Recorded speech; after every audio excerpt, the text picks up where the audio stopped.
Hello, beautiful people, and welcome to Session 1 of Welcome to the Academy. I am, of course, your DM of Doom, Son of Asgard, or World Tree Quests here on Twitch, Twitter, and YouTube. I'm sure that's the only ones that we're live on. If we're live on something else, tell us where we're live. With me today, as you can see, are my beautiful, far too beautiful and astoundingly gorgeous cast.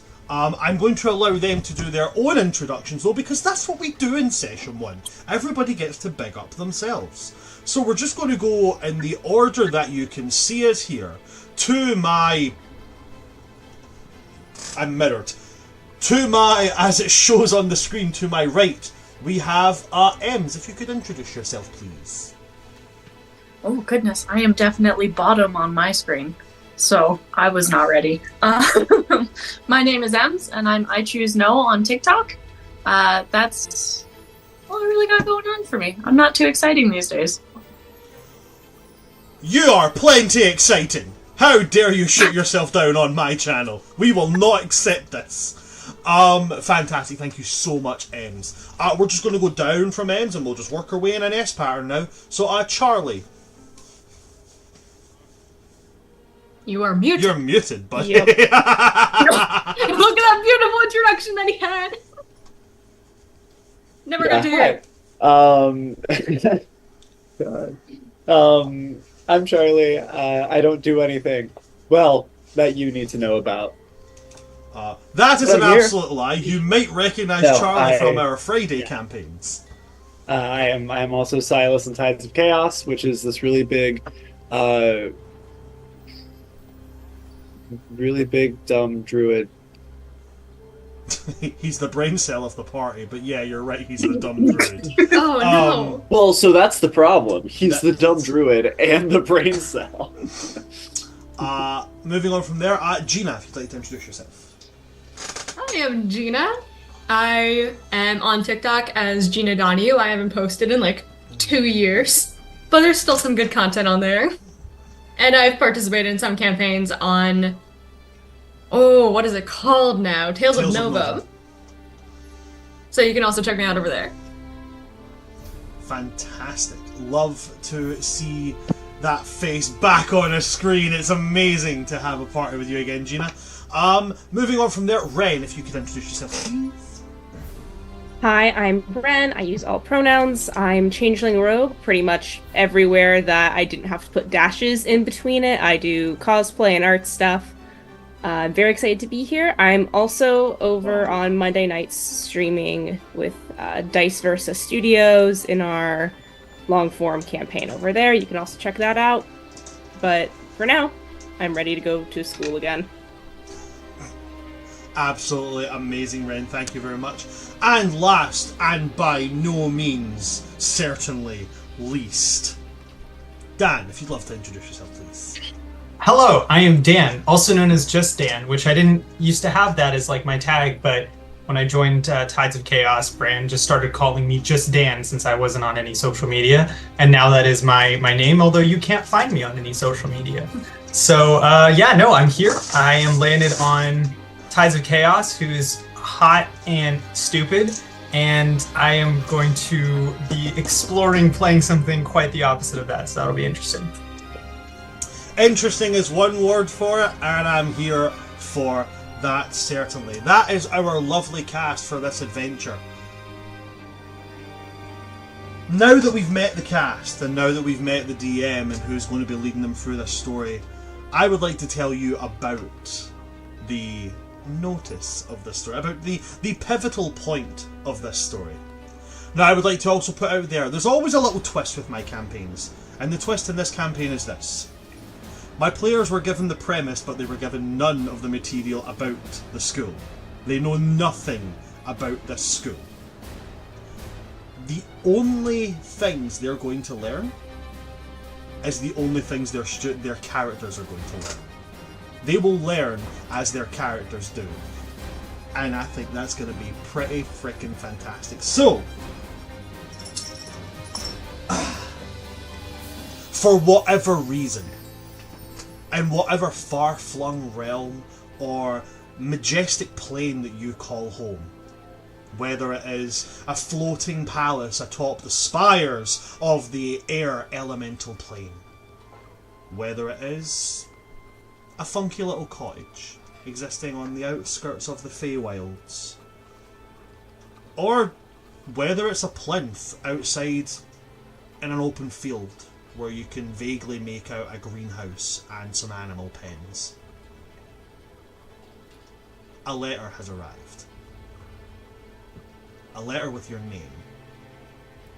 It's written in a hand you don't recognise, and no matter how much you may have or may not have tried to ignore it, it always found its way into being within your person.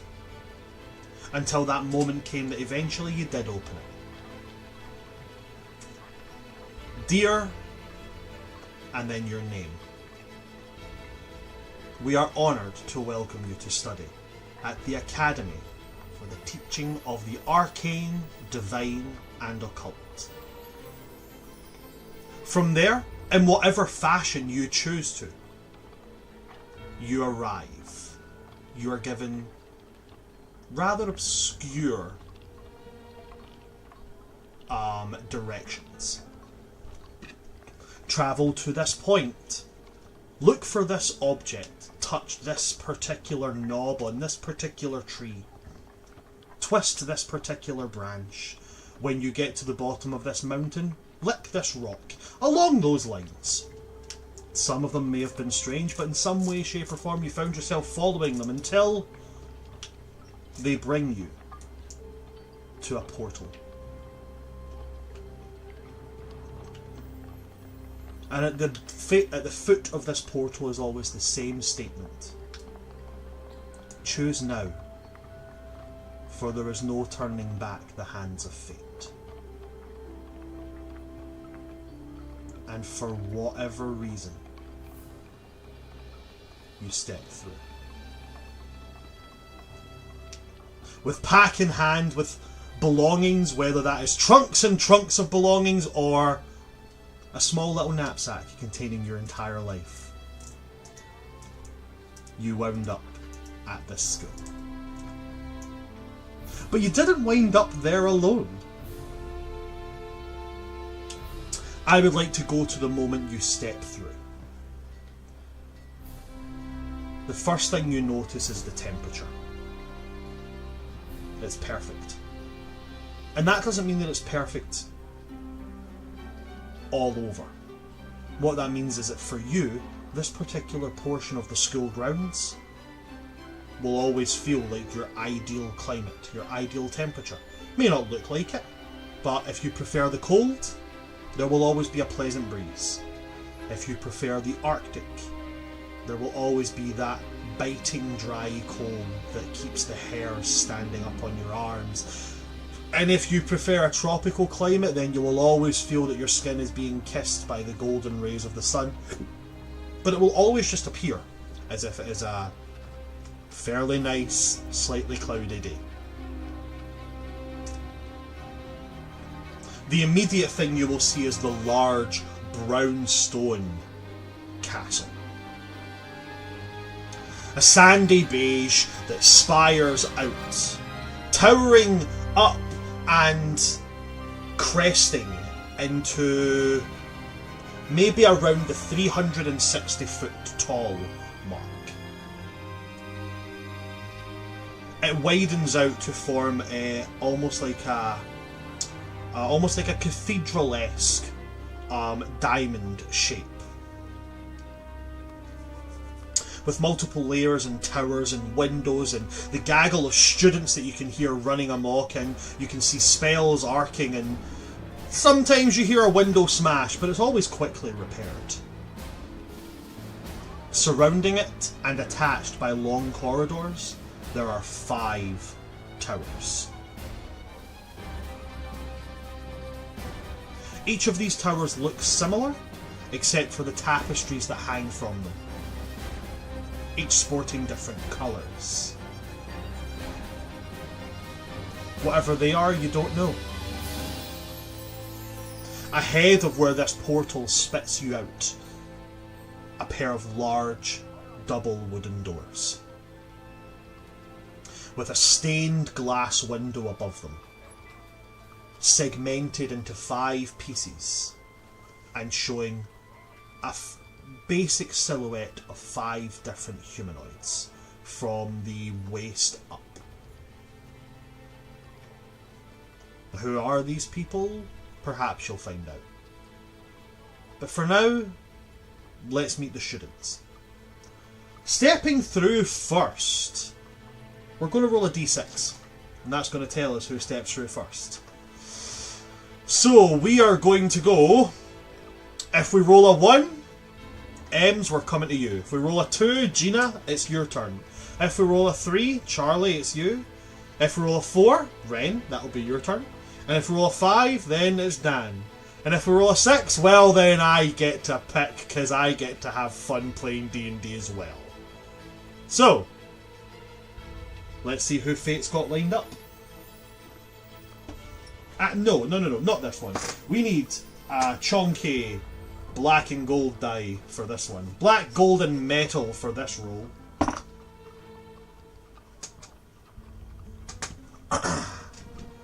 Dan, with the roll of a 5. Please introduce your character and describe them to us as well. Okay, so stepping through the portal, you'll see a average height, normal looking human with what seem to be relatively formal, sophisticated clothes that on closer inspection are most likely secondhand due to them not fitting quite perfectly. You see rather messy dark hair, and he's holding a book and a rather large pack on his back, and he looks confused and soaked to the skin, just dripping. And who accompanies him through? Who's his best pal, his constant companion, his familiar? For a second, after crossing the portal, Constantine looks around, no one follows, and you see a look of almost relief on his face before a creature dashes through the portal and immediately starts screaming. Just the most random, what's that? Who's that? What? Look over there! Excited jibber jabbering, and Constantine immediately has a face of just sadness and confusion once again. So stepping through, as you said, this creature, this soaked through, wet to the nines creature stands next to you. And if you could have anybody voice, if you could pick from the rigmarole of the lineup of Hollywood celebrities, past, present, I was going to say future, but I don't know how you'd know, past or present, who would voice this creature? Probably one of the many deranged voices of what's his name? I think we mentioned this at Brennan Lee Mulligan. There we go. Thank you. Okay. Now I've got to come up with some kind of deranged voice that no pressure enough, and I've just got to match Brennan Lee Mulligan's derangement. You know? Oh yeah. Okay. So, stepping through, given this wild and wacky, constantly pointing, and even to the point of now scaling up onto your shoulders and looking around and pointing, and not even just pointing, eventually getting to a point of such manic activity that they grab hold of your jaw and rotate your head to look at things. There is this raccoon, and it's just almost like, look over there! And what about that? And what the hell is that thing? And why is that person looking at me? And why is that one blue? Just constantly rotating, constantly moving, never allowing you to actually answer the question. Eventually realising you both are soaked through, crawling off and shaking themselves out to go, I told you we should not have taken the left turn at Albuquerque. I don't even know what Albuquerque is, but we shouldn't have taken it. and it's like trying to get wet off themselves before eventually forgetting about the wetness and being like, have you noticed how it's really warm here, but also like perfectly warm? And why are we in a garden? I thought we were going to a school. Is that castle for sale? Are you going to buy that? I didn't think you could buy that. You should have bought yourself some new clothes. Well, I wanted to make a good impression, but I guess I shouldn't have expected that from you. Expectations are really a thing for yourself. You're getting let down by your own ones, or you're getting done up by my ones. Who knows? I don't know what to do anymore. Are you hungry? I'm kind of hungry. Does this place have like a canteen, or like a place to eat food? Do you think I'm allowed to sit on the couches? Yeah, I know I'm not allowed to sit on the couches at home. And it just continues like that. Let's start by trying to find somewhere to dry off. I don't know if every student had to jump into a creek to get here, but I don't want to be wet if I was the only one who had to do that. Looks round manically at all the other students and just being like, I don't see any of them that are soaked wet. I do see one though who's slightly on fire. Should we put that out? If we throw you at them, will it go out and you will dry off? Like, is it like a combining of efforts? Maybe you'll make a friend! No, please do not throw me at anyone. I would... Do you see anywhere I can just get away? They're already walking towards this other student who's slightly on fire. you just see them. You can't. They're out of earshot at this point, but you just see this raccoon standing at the foot of what is a roll me a d100. Roll me a d100. Let's see who you're speaking to. Okay, let's see. We're off to such an amazing start already. That's a 100. No shit. Oh, deadass. I love this. What a way to start. Who they are? This could not be more perfect. I really fucking cannot. Who they are talking to is the most, like, the most opposite of stereotypical tiefling you could ever imagine. Like, bubblegum pink skin, Sakura and cherry blossom coloured hair, and like a boof, and like a big puffy hairstyle, highly polished horns, little like pink like oh god, what's the word to describe it? Like it's a really hot. I can't remember the exact name for it, but like a tavern wench style dress. Do you get what I mean? Like the dress with the built-in kind of like apron part and such, but it poofs out a little bit more as if there may be some kind of underskirt there, and they have like a little like sleeveless waistcoat blazer combination style thing. Everything's pink and purple, by the way. Like, they are so delightfully dainty and small and just pastel Sakura cherry blossom pink. And there's just this manic raccoon standing, patting the hem of their slightly singed dress with his little wet paw, just like, it's okay, we're gonna get it'll buff right out, we just get some turtle wax on there, it's gonna be great. He's just basically slapping a bit of fabric at this point. Constantine's gonna look around like as if he very much considering whether he could just run away before walking up to the individual, grabbing Abandon very much like you would a cat, like just kind of by the scruff of the neck. I'm so sorry. I'm so sorry. I'm so sorry. And just walking away, not saying anything else. So you just walk away. You don't say anything. He doesn't know what to say. It's absolutely fine if you do. Like, if that's what you do, that's what you do. Just apologizing profusely. On the way out, he is going to just note, I love the stitching on your waistcoat, and just walk away. Okay, and I am going to roll charisma.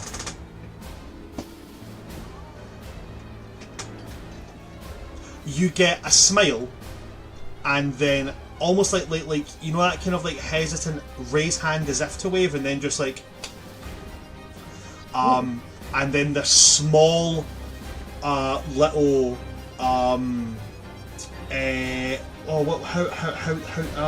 what's the pseudo dragon The small little pseudo dragon comes out of the hair onto the shoulder and starts kind of whispering into her ear. But as you walk away, you don't hear anything else that's said. And at this point, Abandon is up on your shoulder in his passive state, just being like, I mean, you're like the perfect opening to talk to her. You could have made a friend. You Would have been can't really just. cool. I can't just what? You can't just start touching people and their things. I can. I did it. Look, it was so. Look, you can still see the paw prints on the edge of the dress. Do you realize how much time making a dress like that takes? No, I'm a raccoon. I can tell you how much time it takes to look for garbage. I'm really good at that, so it doesn't take me too long to do that. Do you need something from the garbage? I can get you it. Do you think, do you think they have dresses like that in the garbage? I bet you'd find some really cool dresses outside of dress shops in the garbage. Okay. Is there anything I can do to convince you to just not be yourself for 5 minutes, please? Maybe. If I think of one, I'll tell you. But before that, how about, like, we go over here and we try... Like, look, see the big blue guy with the horns on his head? How about we go over there and tell him that he should polish those? Because they really need cleaned up. Don't say that. Don't say that. No, It's like, we're just big and blue! Why so dull? Constantine's gonna do his best to try and hold Abandon's mouth shut while walking as quickly as he can to whatever seems to be the area that I'm supposed to head towards. I'm not saying anything mean, I'm just saying... And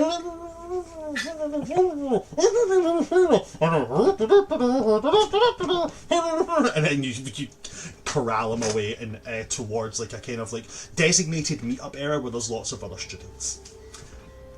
Thank you so much for the intro, Constantine. Who's gonna go in next? Do we have a volunteer or am I rolling the dice again? Nobody said it quick enough, so I'm rolling the dice. We're rolling the dice. This time we're going to choose a nice and shiny. It's very sharp, actually. I just pinched it a little bit there. It was quite sharp. Okay, so one. The only one that's missing out is number 5. So we're still going to keep the same numbers. Are you okay, Gina? I saw the hand go up as if there was a question. No, she's like, no, don't look at me. That's a 4. Ren, would you like to introduce your character, please? Yeah.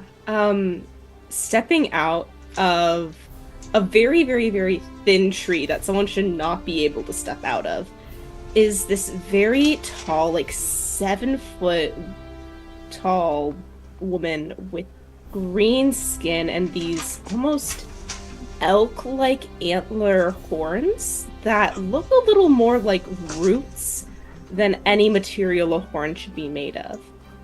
She has very long white hair. She's dressed in very flowy, comfortable clothing, and she's just kind of looking around, taking a step out.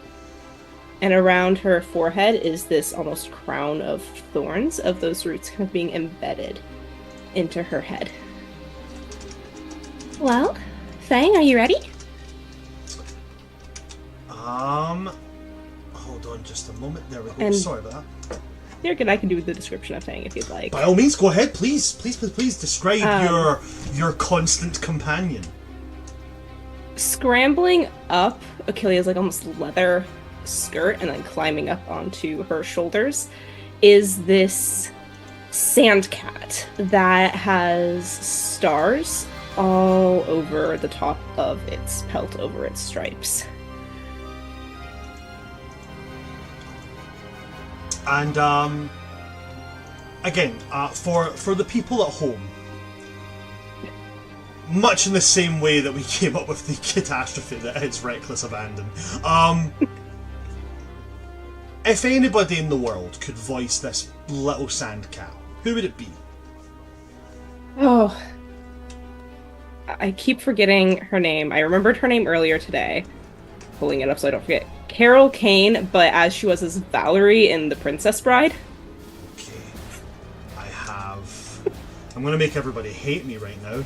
It's been like 6 years since I saw The Princess Bride, so I have no idea what to do with that one.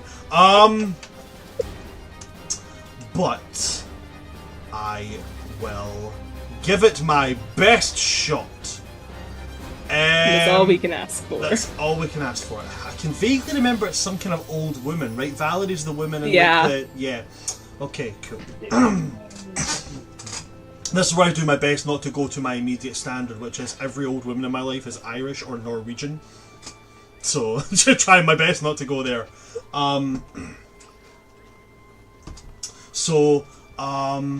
This little sand cat kind of like pokes its head out and giving an observatory glance around before they just sort of kind of like they kind of give this like, you know, this what's the word I'm looking for, a cursory purr, as if they're like, this is acceptable, you know, this is okay, before then like licking their paw and like smoothing down a patch of your hair on the side of your face and moving it away and away from your, before just going like,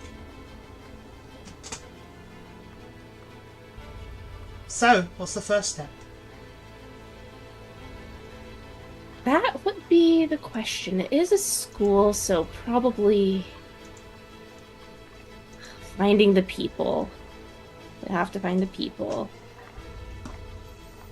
We can do that, that's fine. People are fun, they're interesting. Make me a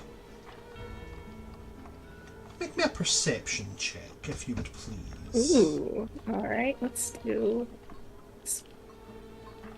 I should take my dice out of my dice tray before I roll in it. That would be smart. Oh well. That's gonna be a 17. 17. Okay.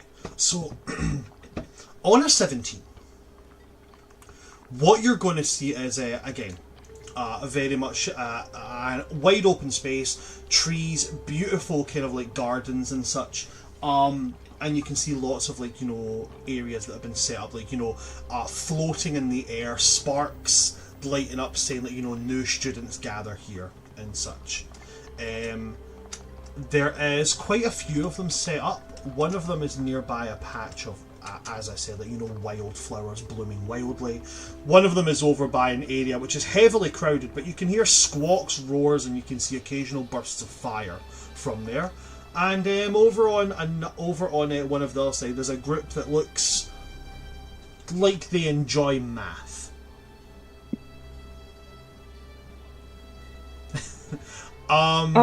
These are the closest ones to you. There are obviously ones you can see further flung, but you can't see much details about them. Which of these lovely people would you like to go and begin conversing with? I'm gonna head towards the people with the flowers. And immediately just start druid crafting little tiny parts of a flower crown. Thank you for everything. Okay. Bye-bye, boys. Have fun storming the castle. Oh, sorry, I'm muted. I don't know how I ended up muted. I'm very sorry. So, you make your way over there, and immediately you are greeted by a few kind of older-looking students. The one who comes over and speaks to you first is... Roll me a D100 and let's see. You know, I also rolled a 100. Well, we can't both have you talking to the same one, so you're going to have to roll again. That's... The odds of that are low. That's wild. Okay. Let's do these ones. 67. 67? It's that page, isn't it? It's that page.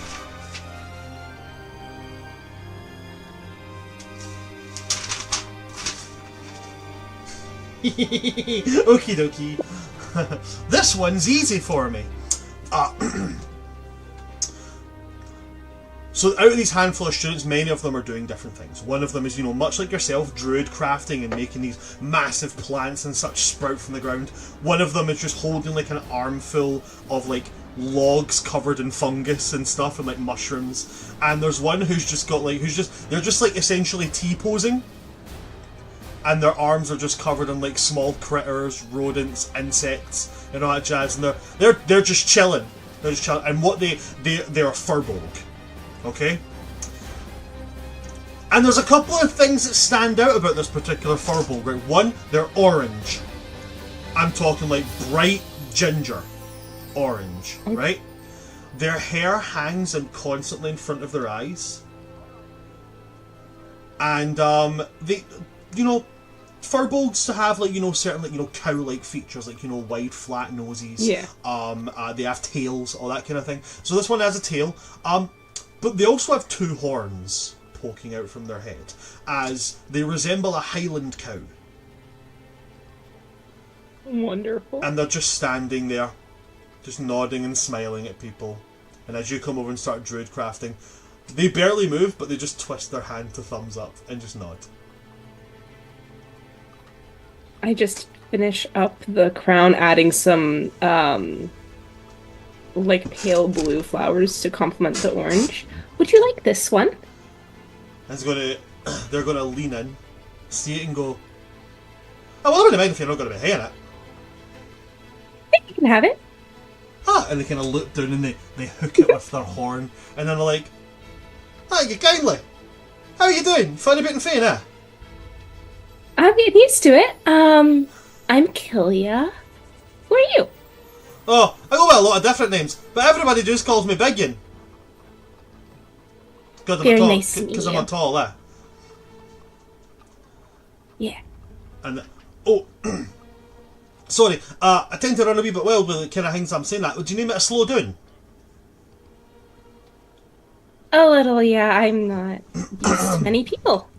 Hello. It's like, Hi. would you like to pet the chinchilla? I would like nothing more in my life than And they put this they put this arm down and they look expectantly at their elbow and go, oh, cripes. Excuse me a minute. And you see them just kind of start doing this and like looking around it, and they reach behind their back and they just pull out this small, pure white, like albino, like with pink eyes and everything, chinchilla, and go, this is Nar. Hello, Nar. Nar turns like this and goes, hello. May I pet you? I suppose. They give it They little extend their head head. pets. And you get like you get like 4 or 5 pats, and when you get to like the 5th one, just goes, that's enough. All right. Just pulls its head back. And as he's named himself, Biggin turns and says, are you new to the academy? Yes. Alright, you're gonna want to go a wee wander down the path towards the big doors. You Okay. go inside and you wait for new student orientation. Now the door on the left's a bit wibbly wobbly, so you're gonna have to give the handle a wee shuggle. Okay. Got it. Thank you. Have a good day. Try not to too. step on the snails. I would never step on the snails. These ones are quite large, so you shouldn't have a problem. All right. He gestures down to the bottom of it where you see 3, like, giant land snails. Ooh. just there, it's just like, big! And then just turns and goes back to talking to other students. And the little sandcat, it's Fang. No, yeah, Fang, Yes. right? Fang. Fang. Fang's gonna go, well, he seems nice. He seems wonderful. I hope there's a lot more people like him here. Oh, there might well be, love. That's a very, very common thing to expect. There's also gonna be some right bastards. I want to punch a right bastard in the face. That sounds fun. Maybe not on the first day, but You're later. gonna do just fine, love. You really are. I know. It just goes into a passive state, curled on your shoulder. Every now and again, the paw just like moves a bit of hair out the way. Achille, is there anything else that you would like to do while you, or are you going straight towards like orientation area? I'm gonna head straight towards the orientation area. I'm gonna start druid crafting more flower crowns on my way over there, since that turned out great for making a friend already. So that should be good for making more. What I'd like you to do is on your character sheet, I want you to take a note. Because you've given a gift, this is going to be rather quick actually. I'm just going to get the... Just excuse me a moment while I get a book. This is usually met with fear on my channel, and I go, let me get a book, and people go, is he getting Grim Hollow? I'm not getting Grim Hollow, guys. Okay, it's okay. Now he's getting Maybe later in the campaign. But we are going to start with... Where are you? Here we are. Right. I need the Strixhaven book. Because... Since you gave a gift to him, I would like you to note somewhere in your character, I believe there's a thing for, like, allies. Mm-hmm. If you put a wee note on your character sheet, or in D&D Beyond, whichever one you prefer to use, that you have a +1 to friendship with, as he has given you the name Bigyin. Bigyin.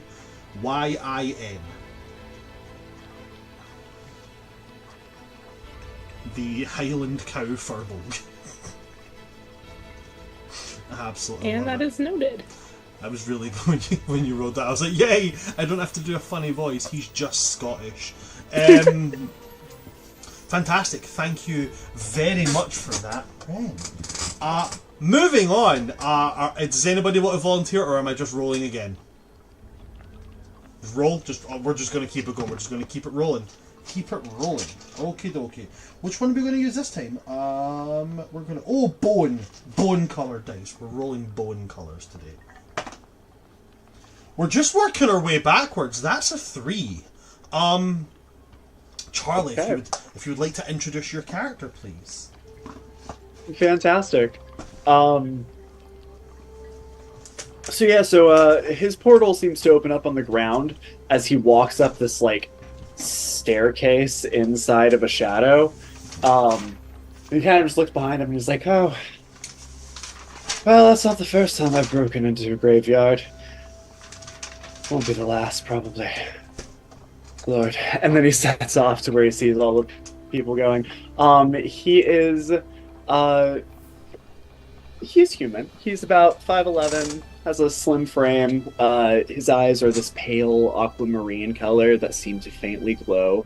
He wears a nice navy blue coat over a basic white button-down. His boots look well-worn, traveled in. He has silver hair. It's about shoulder length, kind of wavy, half up in a bun, half down around his shoulders. And he walks pretty confidently with a lopsided grin on his face. Draped around his shoulders is this sleek Arctic fox with the same aquamarine eyes as Eldwin. And their tail hangs down like a scarf that kind of fades into this bluish-gray smoke. But as he walks, he's just going to kind of look around for anything specifically interesting happening. Specifically interesting happening. Well, yeah. as you're making an active check, that's an active perception check, please.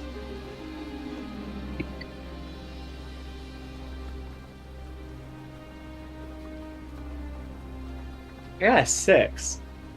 You got a 6. Okay. Yeah. You will see 3 things happening at this moment in time. So One, much for a 6. there is a raccoon who's slapping a dress on a pink tiefling. Number 2, there are 2 people arguing with each other. They look like siblings. One of them has a rapier on his belt. The other one has a wand drawn and pointed directly at his chest. The third thing that's happening is that... The third thing that's happening is there is a Goliath. Big old round glasses. Kind of like, very, very well fitting and very, very prim and proper plain grey robes on. With a big book satchel and just kind of like looking around confused. With a 6, you're not going to get much eventful things happening. You've got 2 fairly standards and 1 fairly exciting. Yeah. Yeah, no, that's totally fair. God, between the wand and rapier and the raccoon slapping the dress, they're both really intriguing options. I am gonna head over to the raccoon hitting this pink tiefling. That just seems. By the time you make it to the pink tiefling, the raccoon has scurried off and is currently being led away by a fairly average and somewhat shabby looking human, who he seems to be, I don't know what the correct word is, but piloting? You know, like Remy from Ratatouille style. He's holding on to hair and just being like, hey, we should go this way, let's go this way. I can't get his voice out of my head. I can't stop it. When you get over, you see this pink tiefling standing looking, you know, she's got a little smile on her face, but she does look a little bit shell-shocked. Like, from the raccoon that was just slapping the hem of her face. Yeah, no. So yeah, you approach and she kind of, as she sees you coming, she kind of smiles, but she just kind of like as in, oh my god, there's suddenly a person. Bonjour. Sorry, I didn't mean to startle you. Are you okay? Yes, I'm fine. I was a little bit on fire, but there was a raccoon who put it out. I know that sounds ridiculous, but it happened. I have encountered more ridiculous things. Was that the guy who was all sopping wet over there? I don't want to know what he went through to get here. I think so. Did people go through hard things to get here? Mine were fairly calm and simple. I broke into some old rich family's graveyard and found a secret staircase underneath a coffin that you could kind of push aside. It was. Oh wow! What did you do? Well, it started with a walk down an old garden path in an abandoned cottage, and then I had to. Oh, there was a field, with a tree in the middle of it, and I had to climb to the top of the tree and twist the third branch from the top. So it took me a little while to figure out which one was technically the third highest branch.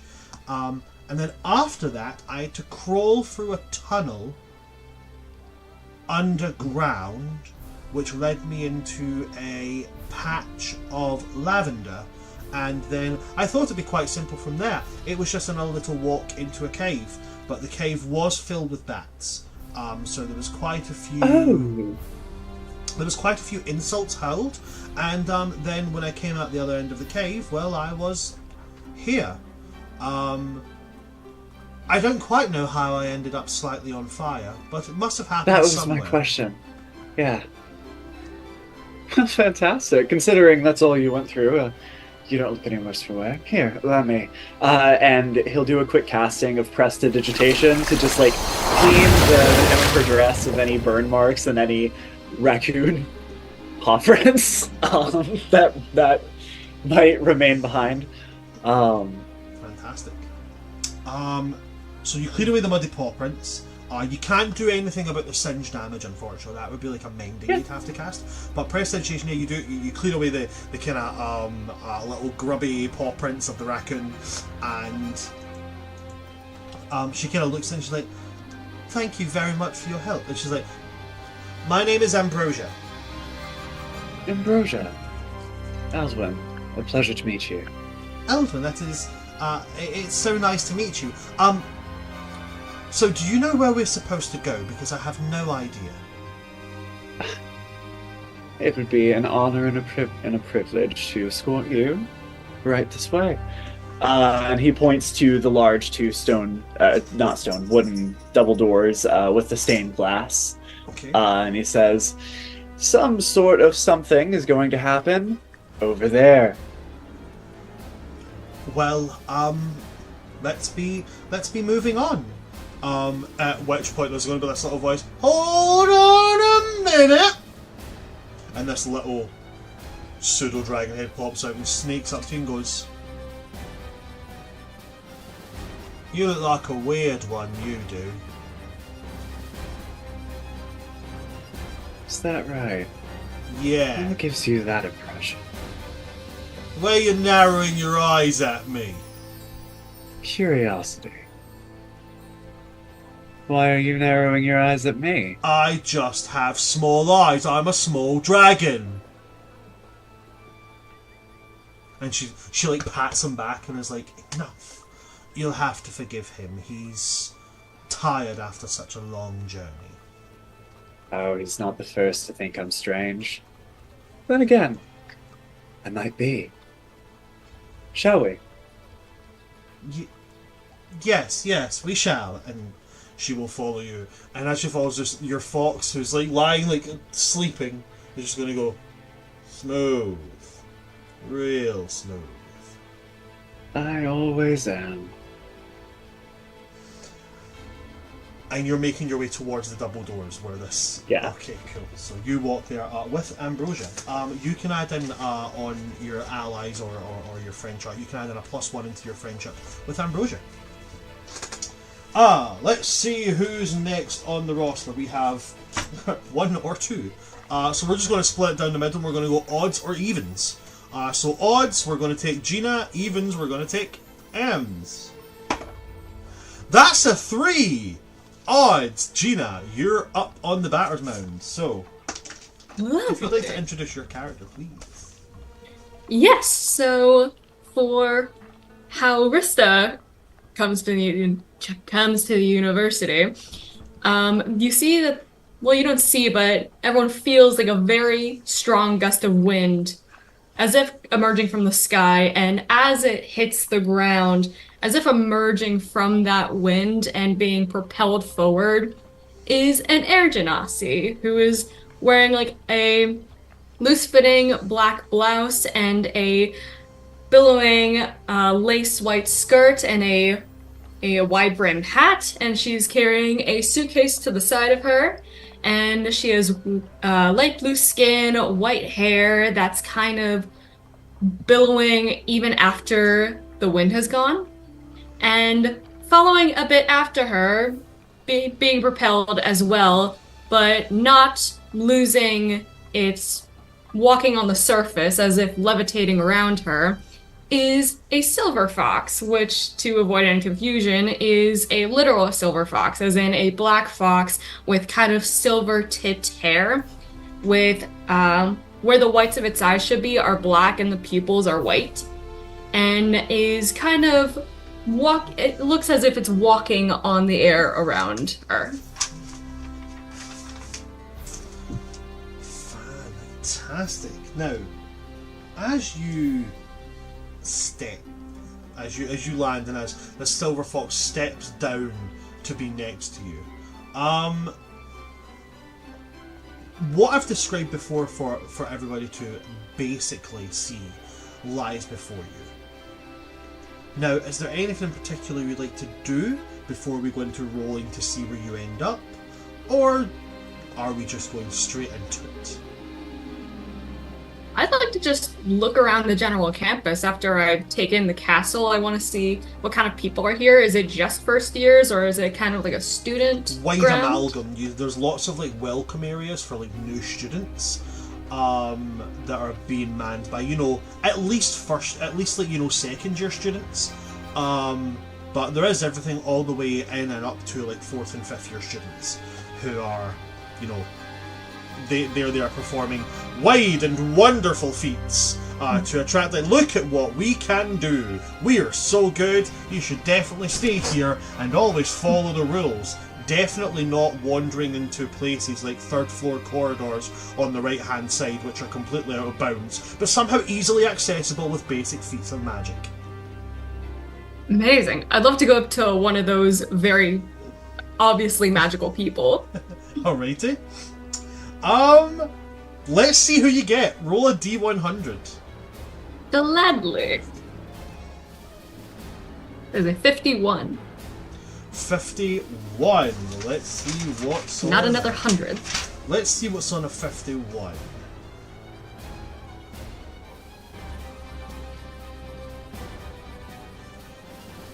I shit you not. I'm going to send you this picture, right? I'm going to send you the picture of this list, okay? I have a list of this on my phone in case I lost this notepad, but I'm going to send it to you, right? Because this is just perfect. What could it be? There is a group of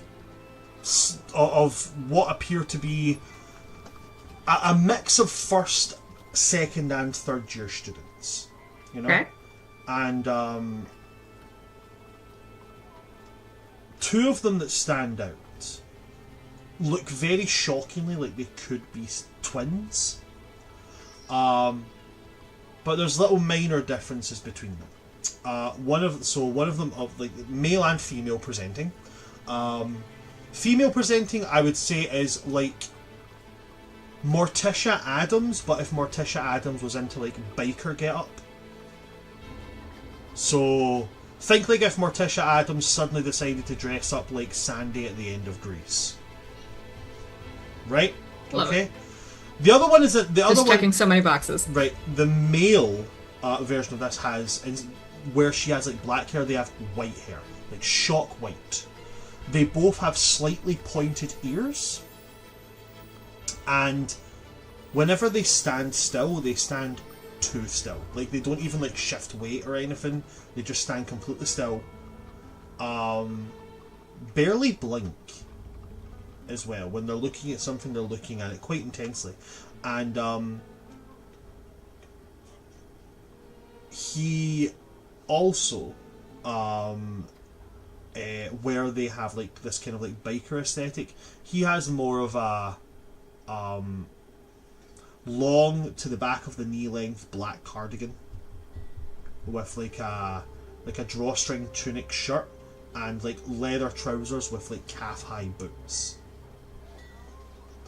The rest of them around them, they all give off a kind of similar vibe, but they don't quite look as if they're related, but they all have the same kind of like pallid skin tones, so they're all pale. More than that would require an investigation check or actively approaching them.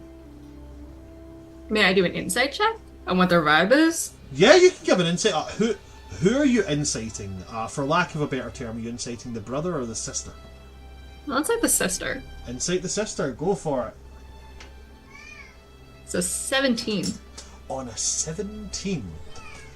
She looks like she is equal parts, I'll be your best friend as long as we have something in common, and if you look at me the wrong way, I'll bite your neck off.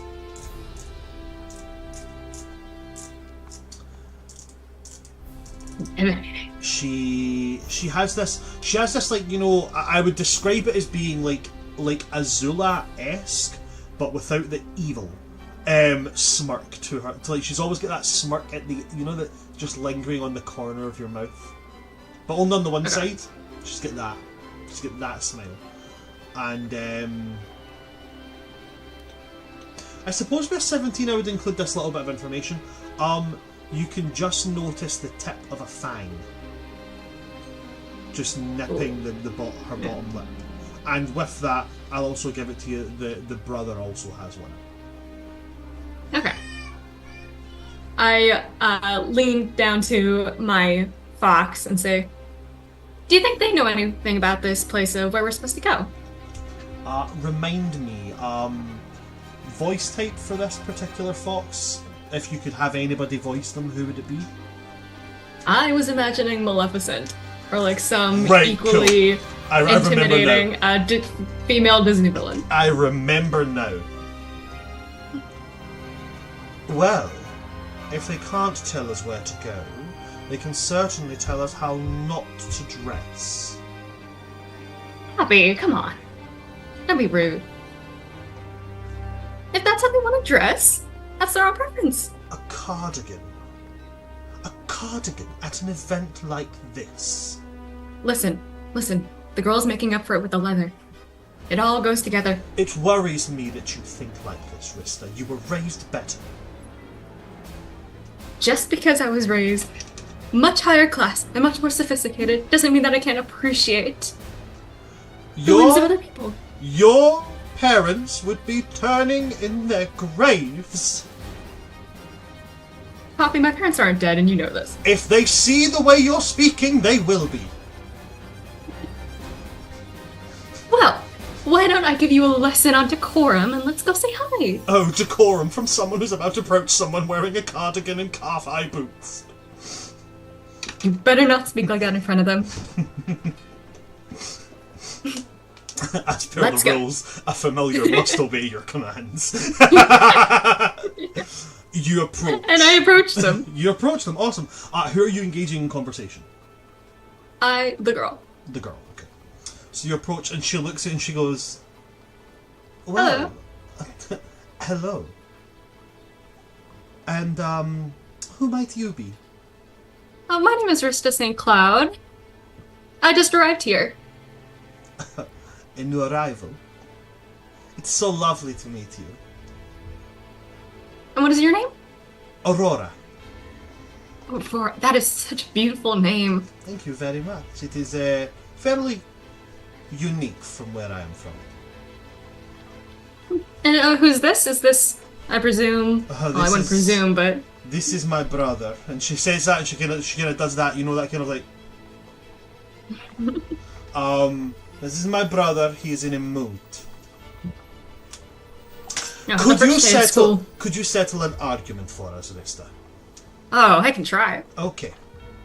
Now, in your personal opinion, if someone is in your way and they're being a pain in the behind, ruining all of your plans, getting in the way, and, you know, just generally making your day a nuisance. If the wagon you're riding in goes over their leg and breaks it, is it okay to laugh and gloat out the window as you leave them behind? Well, Aurora, that all depends. Was it an accident? That is morally grey area.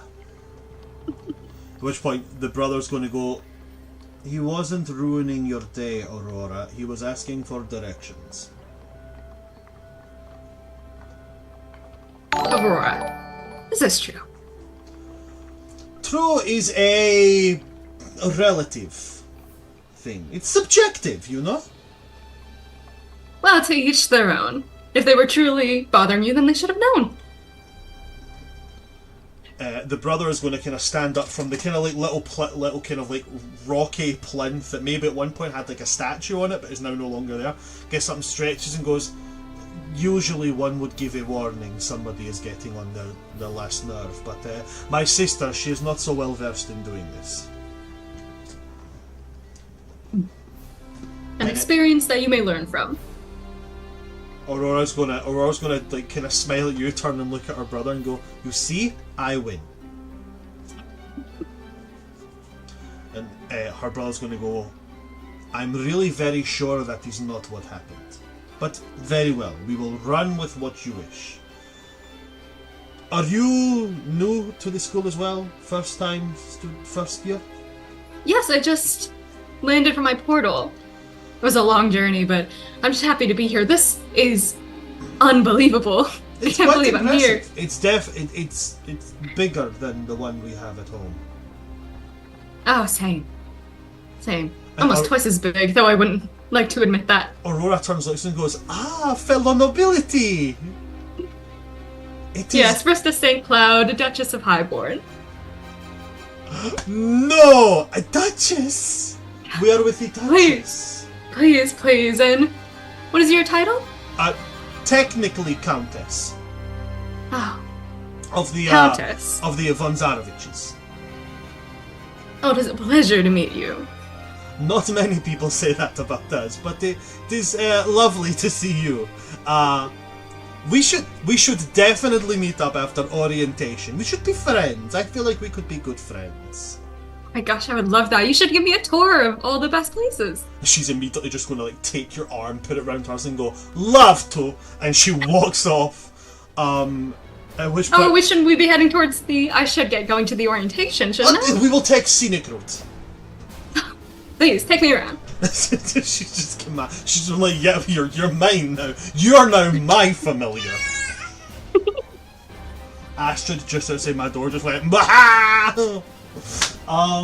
So you are led off by Aurora von Zarovich. Fantastic. Astrid, please. That brings us to last and most certainly not least. M. Could you please describe your lovely character? Stepping through her portal is a 6-foot-tall gargoyle. She looks mostly gray and stony, but you can see parts of her kind of glint in the sun. Like there's something shiny or gem-like within her stony goodness. She has a look of on her face, which matches the look of on the opossum's face who sits on her shoulder. The opossum is holding a ball of yarn connected to the 18-foot-long scarf that my character is stress knitting. And she looks around like, oh. And then she looks at her opossum and goes, would you not agree that that was a tremendous amount of effort just to get from one side of the grounds to the other? And as you do that, this Poppy, right? Penny. Penny. That's no Poppy's. Yeah, that's yours. Sorry about that. Sorry, guys. There's too many P's. That's what's getting me. Penny. As Penny's sitting holding this ball of yarn, they kind of doing that like rocking backwards and forwards thing on your shoulder, and they're just going to look and go, certainly very, very, very, very, very. It's familiar. Why is this familiar? Why does this look familiar? 'Cause we live here. That's it. Oh yeah, I can see over there. Right, okay. We're all good. We're all good now. We did it. We're good. We're so smart. Just gonna We're reach so into our good at little this. marsupial pouch and pull out like a. What are we gonna pull out? We're gonna pull out a chocolate chip cookie. Can I have a bite of that? And she just hands you a chocolate chip cookie. She reaches into her pouch and pulls out another one. If you look at Dia, you can see that she is very plainly dressed. This is somebody who is used to dressing for function over fashion, and so in the simplicity and outdatedness of the dress, she almost looks underdressed. And she is acutely aware of it as soon as she sees everybody else. Did we... Penny, help! Okay, breathe. No, not like that. That's like giving birth. We don't do that. Breathe. It's okay. We'll fix this. Okay. And they kind of just like wrap the scarf around your waist as if it's a belt. Wait, It's a really long scarf. Wait, no. Wrap it around your neck. It'll hide your mouth. Wait, no. Mouth's the best feature. If you wrap it around one leg, it'll look jaunty. It's just an amalgamation of like scarf flying everywhere. Scarf, there's like leaves flying out of the scarf from where it's been trailing behind us for a several-hour adventure. Make me a dexterity saving throw, please. Oh no. That's a 12. On a 12, it tangles around your legs, and you trip over. And gargoyles, even in their active state, are heavy because they're made of rock. So when you hit the ground, it's not like a oof, it's like a... There's like a dent in the soft ground from where you hit. Oh. And you're just kind of lying there prone, with Penny just like on your shoulder just going, well, it didn't mean like that. I very strongly imagine that Penny has managed to save the ball of yarn from rolling across. Oh, they're still holding like this ball of yarn and the cookie at the same time. Very good. Thank you, Penny. This is like the running joke of like, you know, like Irish or Scottish people, if we fall downstairs, we don't spill our drink. Like, they could fall off a mountaintop, they would not lose a crumb of this cookie. No, that cookie's not going anywhere. It ain't going nowhere. Roll me a D100, please.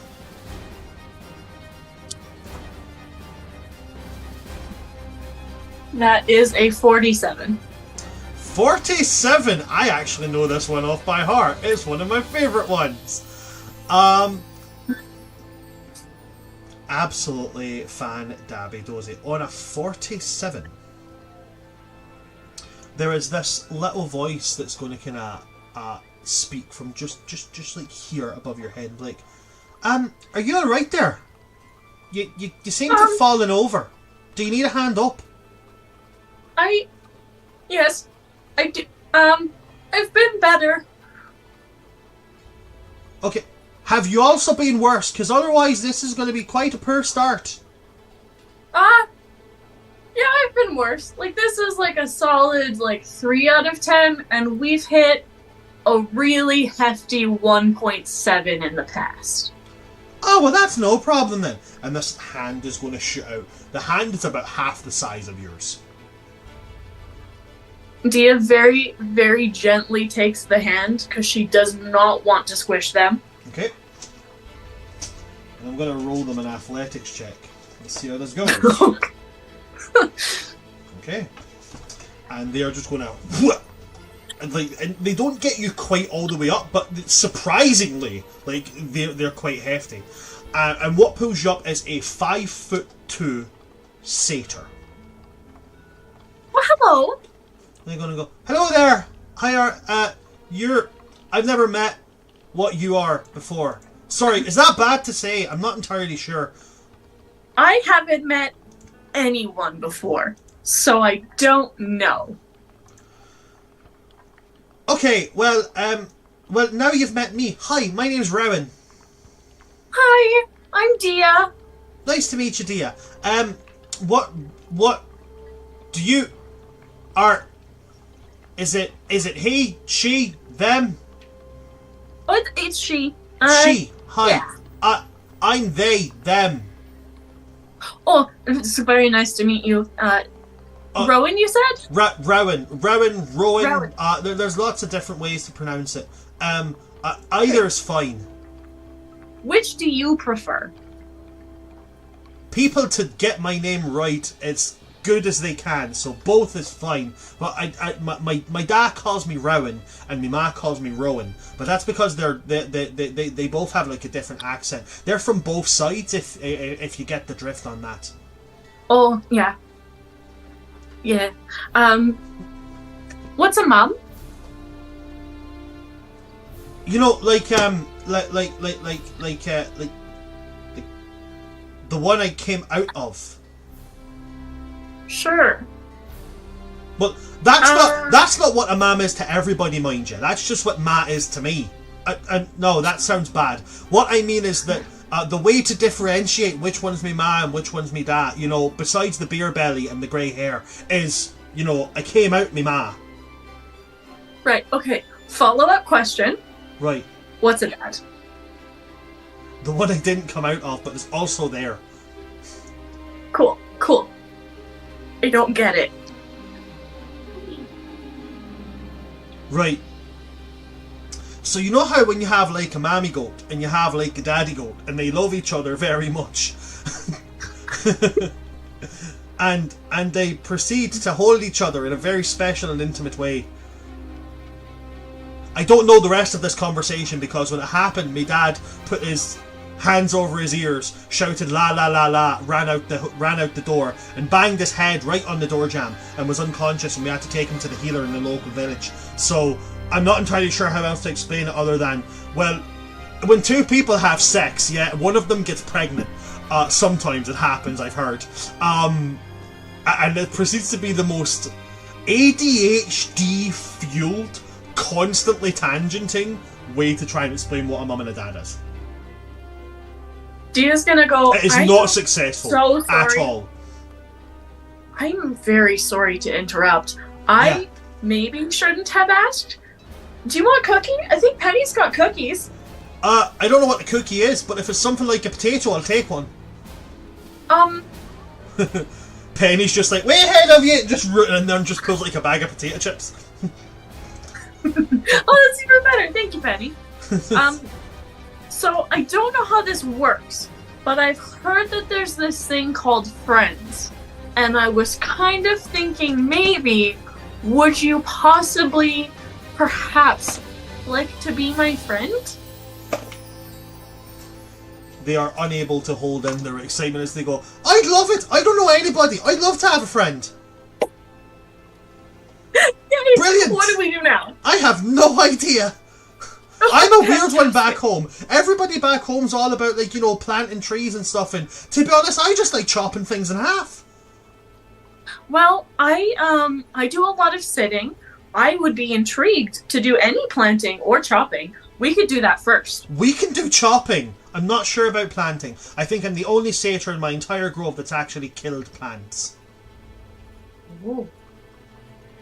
My mum, Trendsetter. to try and make me feel better at one point, bought me a fake plant. Like, it was one of those ones made of plastic, you know, and I left it too close to the fire and it melted. I've killed a fake plant. I accidentally...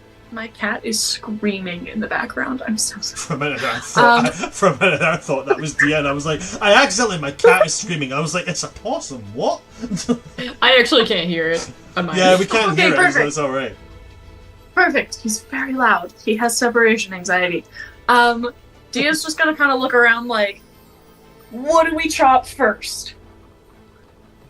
What about... She's gonna... That! And they point over to just a tree. Perfect. You show me how? Okay. Yeah, of course, absolutely no problem. And they reach behind them and they grab onto nothing, but as they pull this big sword from their back, as they are an Eldritch Knight, so they have a bound weapon. So That was so cool, and it's like, Ron! I know, right? Do you know, I made it myself. Because, well, my mum and dad, well, they're this thing called pacifists. I don't quite explain it, but it means they don't get to play with weapons. And, well, they wouldn't buy me one. So I went and bought my own one. Made my own one. I bought the handle, but the handle didn't have a blade in it, because it was, like, broken. And they said to me, like, oh, to take up this handle will mean finding the pieces of the blade and reforging them to create the... And I stopped listening there and I just went out and I found, like, a new blade and just put it in the handle. Okay. A blacksmith said it was dead easy. I have a feeling I'm gonna learn so much from you. I have a feeling I'll learn the exact, like, a load of things from you as well. You seem very wizened and worldly travelled. No. No. And they're just going to wander over and they're going to wheel back this sword to start chopping at the tree. And as they swing it forward, this huge obsidian hand goes in between the tree and the blades and stops it. Ooh.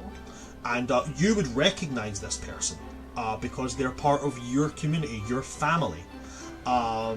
It's Obsidian, who is another gargoyle, who is kind of like the head of the gargoyles that live here, and he's also the school's head of security. And I know that guy. He is a very tall, like 7 foot tall, charcoal black with laces of this obsidian glass visible through his body, who's just going to take the sword away from the tree and go, we try not to have people harm ancient members of this esteemed school's patronage. I am sorry, Professor Elm. It has been stopped. And this tree is going to get up and twist and go, sorry, Obsidian, I shouldn't have fallen asleep in the sun again. And this Sylvan is just going to walk back towards the school building. And he's going to look at you, Dia, and go, you should know better. Cute, aggressive stress knitting. Dia, it's okay. You didn't do. Oh dear. This is why I don't speak to clutchlings. And then out of like a pocket on her side, she pulls out a knitted hat and goes, "I'm sorry."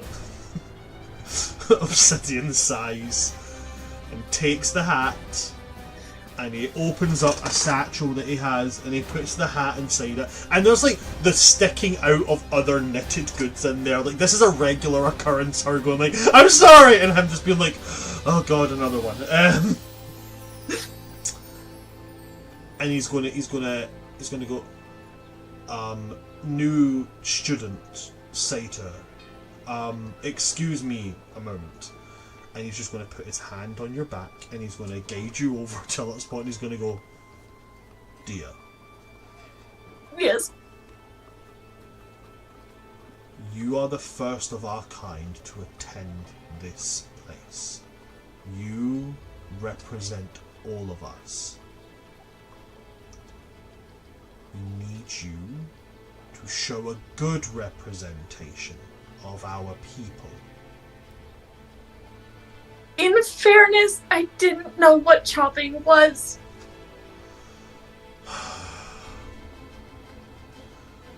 Okay. If they are ever inviting you to do something which we would stop anybody from doing inside, don't do it. Okay? Okay. Now. And they kind of like crick their neck a little bit.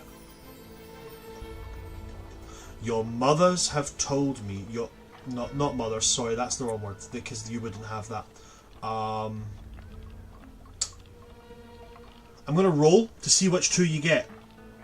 Okay? Okay. Mothers is the wrong word, so just ignore that part. Retcon that part. Let me look at a brief list. I have too many lists as a DM, but this list is actually something that I made myself a long time ago. Where's my list of gargoyles? Here we are. Just my cat didn't really sense. Come in. I know. Oh, that's actually rather serendipitous. That's really cool. I like that. Okay. So, your two parental figures are two gargoyles that fit exactly the bill that you asked for, named Topaz and Lapis Lazuli. And Obsidian will just say, Topaz and Lapis have told me to remind you that you are a student now. You don't have to go back to your plinth as long as you are studying here. That does not excuse you from visiting them. Okay. And remember, have fun. Okay. Do you want cookies? No cookie? Yes, I will take a cookie. And he puts the hand out, and Penny's just like, oh, cookie, and like, pulls a cookie out the pouch. And Obsidian takes the cookie, opens up the satchel, opens up the front little pocket of the satchel and puts it in where there's like 4 other cookies in there. And then closes the satchel over and says, try not to break things. Nobody. God. Bless you. Bless you. Penny keeps sneezing. Penny's just like, yeah, sneezing. Achoo. I'm a magical creature, I don't sneeze. Achoo! So, well, then who's sneezing? I have no idea. Am I supposed to sneeze? I can make this a thing. Achoo! Should my sneeze have more character? Achoo! Penny sneezes like Matt Berry talks, apparently. Penny, I'm Penny, sorry! you're not sneezing. We have to find who's sneezing. Because maybe they have a cold and we gotta help them. Onwards to find the cold! And Rowan is just like, I am along for the ride! Great! Because I was gonna say you should come with us. Grand! We'll be along for the crack then! And they chase you off as you go running to find this person who's sneezing. And Obsidian's just like, if they have a cold, you can't do anything about it. It can't be cured. That child is either going to die, kill someone, or destroy the world. And I'm not sure which one sounds like the best option. Oh dear God, this is what I hate new students. You two! The inflatables are not supposed to be sat on. And like marches off to deal with other students. As we've now met all of our students, and you've all wandered your way, whether that is by trying to find somebody sneezing, having been led there by a countess, or have slinked your way there because your raccoon companion is just touching people, you find your way into the main hall. Oh, so the Von Zarvich didn't kill me. Oh, absolutely not. No, Aurora's a delight. Full pain in the ass. God, everyone's looking at me like I was crazy. she's wonderfully annoying. But yeah, eventually through whatever different means, you find your way inside the Great Hall. The Great Hall is a vast, vast antechamber, with corridors spiraling everywhere, and you can see doors and corridors up on different heights. Surprisingly though, except for the staircase in front of you, which coils round onto a mezzanine wraparound on the second floor, there are no other stairs here. None whatsoever. At the foot of this staircase, there is a pedestal. And standing at it there is an Aarakocra. This Aarakocra looks like a heron, with long flowing green robes and arching like black eyebrows that come like up and go back like a heron's kind of like markings on their eyes. And as everybody gathers and silence falls, they speak. Welcome, one and all, to the Academy for the study of the Arcane, Divine, and Occult.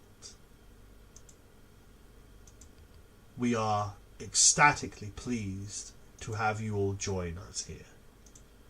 I am your headmaster, Professor Heronius Fairwing, and it is with deep and immense pride that I welcome you. To start, let me tell you a tale. Long ago, 5 friends decided that they wanted a better life for those like them. Those who called upon powers through the study of the arcane works, through nature and its divine reaches of the celestial heavens, and through working with the infernal, abyssal and outer planes. They gathered all the knowledge they could find and began to teach those they came across who showed interest, until eventually they found a castle. And inside that castle they found a purpose. And he gestures up to the segmented stained glass window and he says, "It is thanks to those 5 friends and their want for unity and a better place, a better world, that we are here.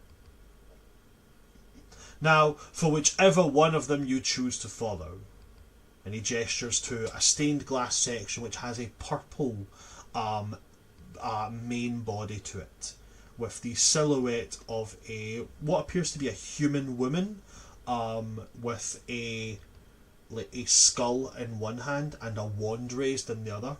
Whether you follow the example of Morgana Hextiabrim, and then he points to the one next to her, which is a kind of dark blue, and much in the same, so they all kind of have the same pose of a hand flat out with something in it, and then a hand raised with something held in that. And this one is a blue background of with a dark-haired male human. In the flat hand they have a book, and in their other hand they also have a wand. Whether you will step into the shoes of Luch Weaveward, goes on to one with a bright yellow background and a white-haired, bright eye. The only one that has like eyes illuminated on the stained glass. Eyes like again the similar yellow to the background. Where instead of the flat hand there is a shield here, and in their raised hand they have a sword pointed up.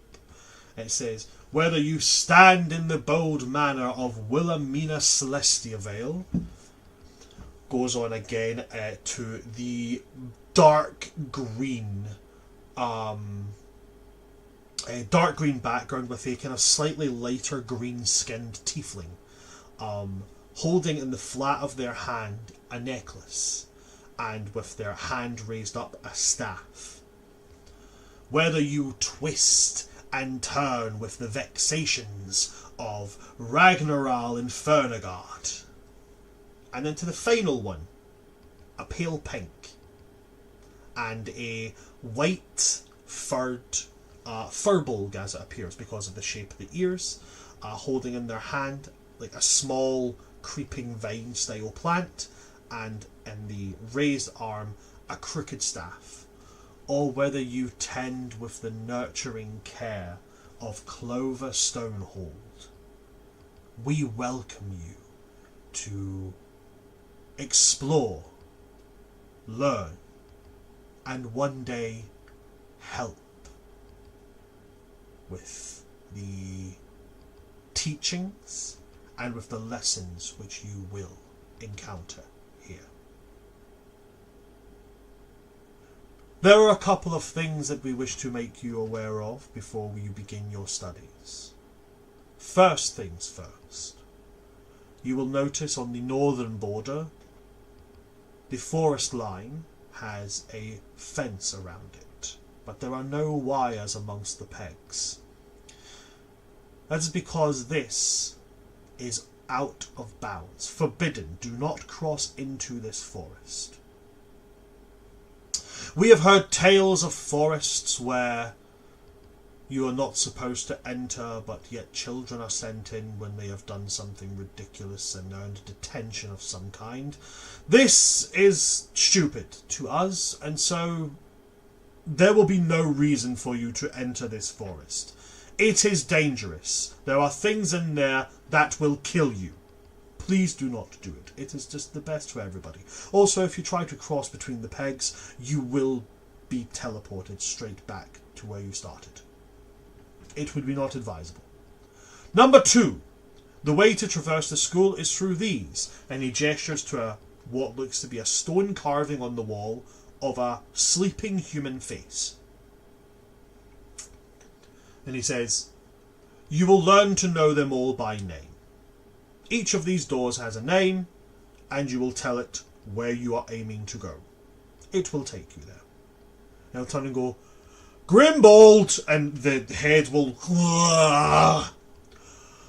"Hello, I'm Grimbold. I am known as a transmission door. I don't know what else to say. I'm a giant stone head in a wall. You step into my mouth and you end up somewhere else. That's how we all work. You'll learn our names, and if you don't, you won't get where you want to end up." The professor turns back and says, "That is fairly accurate. They will not take you to the right place if you do not remember their name." This one, and he gestures over to the other one, which yawns again and opens up, and it is quite a old-looking woman. It says, "This one here goes by the name of Felicity. And Felicity will take you to your dorms. You have the day and the night to explore. Curfew is strictly 2 hours after sundown. If you are caught outside after curfew, you will receive an immediate detention. Welcome to the Academy. We hope that you will enjoy your stay." And then he gestures towards Felicity, inviting you all to step in towards the dorms. Do you all go? Or is anybody going to try and get up to some mischief? Not yet. God. No, just dwarves. I've never of course not yet. Before? So, is everybody going through into the... Yeah. Okay, so you all step towards and you see that, you know, Felicity is kind of like, even like her mouth, it's like an unhinged jaw. And you can easily, up to the height of 8 foot, can step in. And as you step in, even though the mouth is wide open, they still manage to speak perfectly clearly and articulated. And they're just like, hello, good morning, nice to meet you. Oh, you're going to have so much fun here, as you all step through. And you're taken to the dorms, where you can settle in and begin your journey. And that seems like a pretty good place to stop for a 15-minute break. No, we're not finishing there. I was gonna say, nothing's happened yet. We always have a 15-minute break here. So guys, we're going to take a 15-minute break so I can let my cast get a snack, get a bite to eat, I don't know, brush their teeth, comb their hair. I don't know what people do on breaks. So I'm going to take our quick 15-minute break. Don't go anywhere, folks, because we will be back in 15 minutes after the break.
I love the little effect we have for scenes changing. It's just like a psh of magic. Hello, folks. Oh, I love Welcome it. back to part 2 of our session 1 of Welcome to the Academy.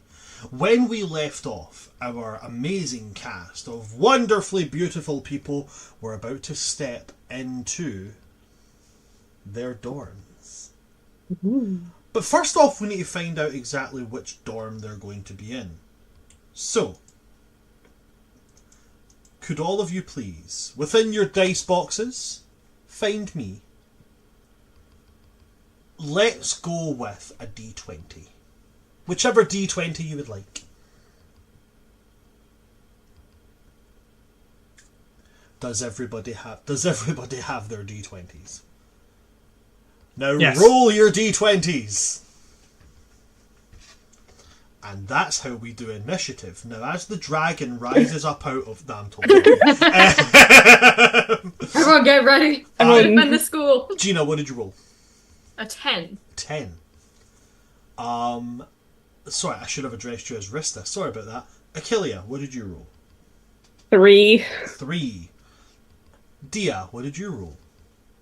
20. A nat 20. Constantine, Best roommates. what did you roll? I got a 7. You got 7. Okay. So close. And we'll see what Eldrin rolled when he comes back. But here's what I will tell you so far.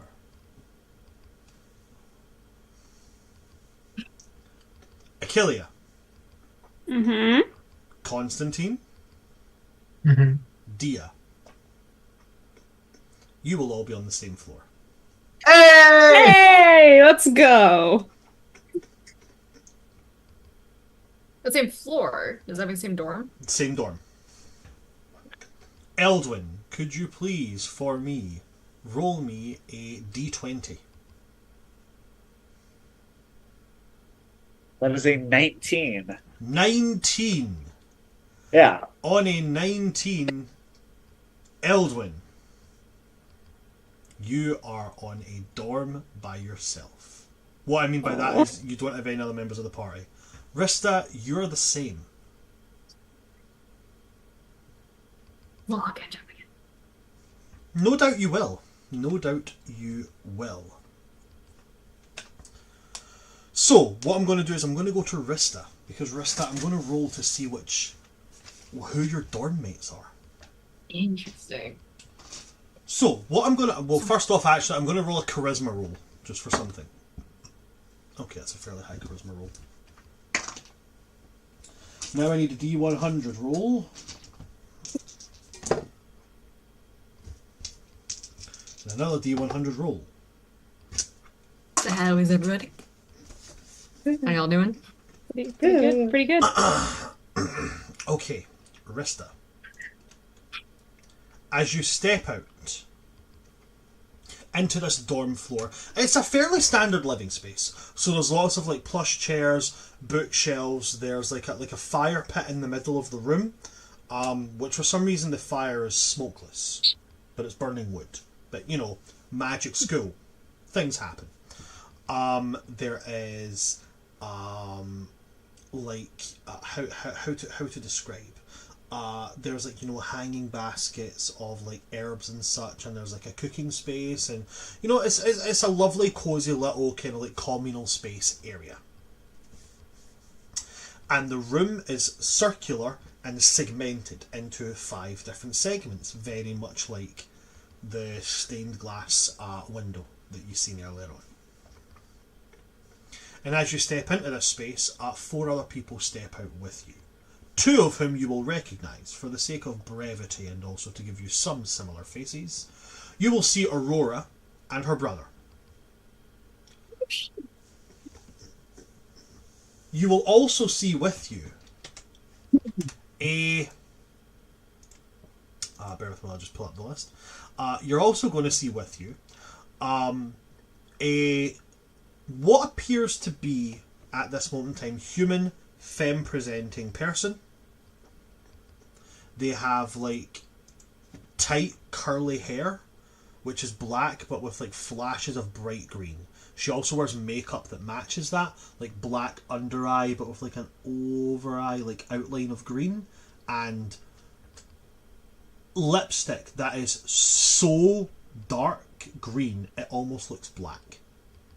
It's only when the light catches it you see that sheen from it. The other one that is going to be there is a blue tiefling. And this blue tiefling has very, very small horns. Very, very small. And they have a blue tail which constantly is like, it's like a cat tail. Shaped like a tiefling's tail obviously, but it moves like a cat's tail. It's constantly doing that like at ease swaying motion. Mm-hmm. And the other person was a human, you said? The other person, so the femme-presenting person with all the black and green, they definitely look human. Okay. I'm just going to get artwork for them to give you a snap picture. Very Bellatrix Lestrange if she had a like hyper emo face. Love it. Yeah, that's a good way to describe them. It's an appropriate way. Yeah, that works. I'm just getting the images for that just now.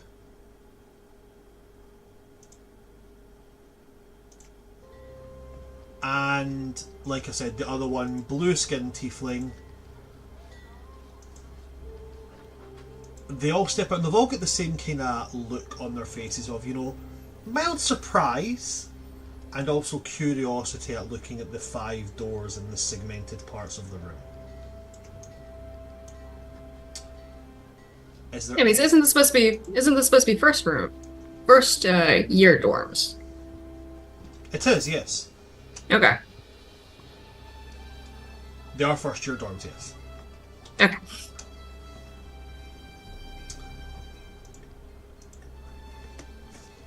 Is there anything you wish to do here?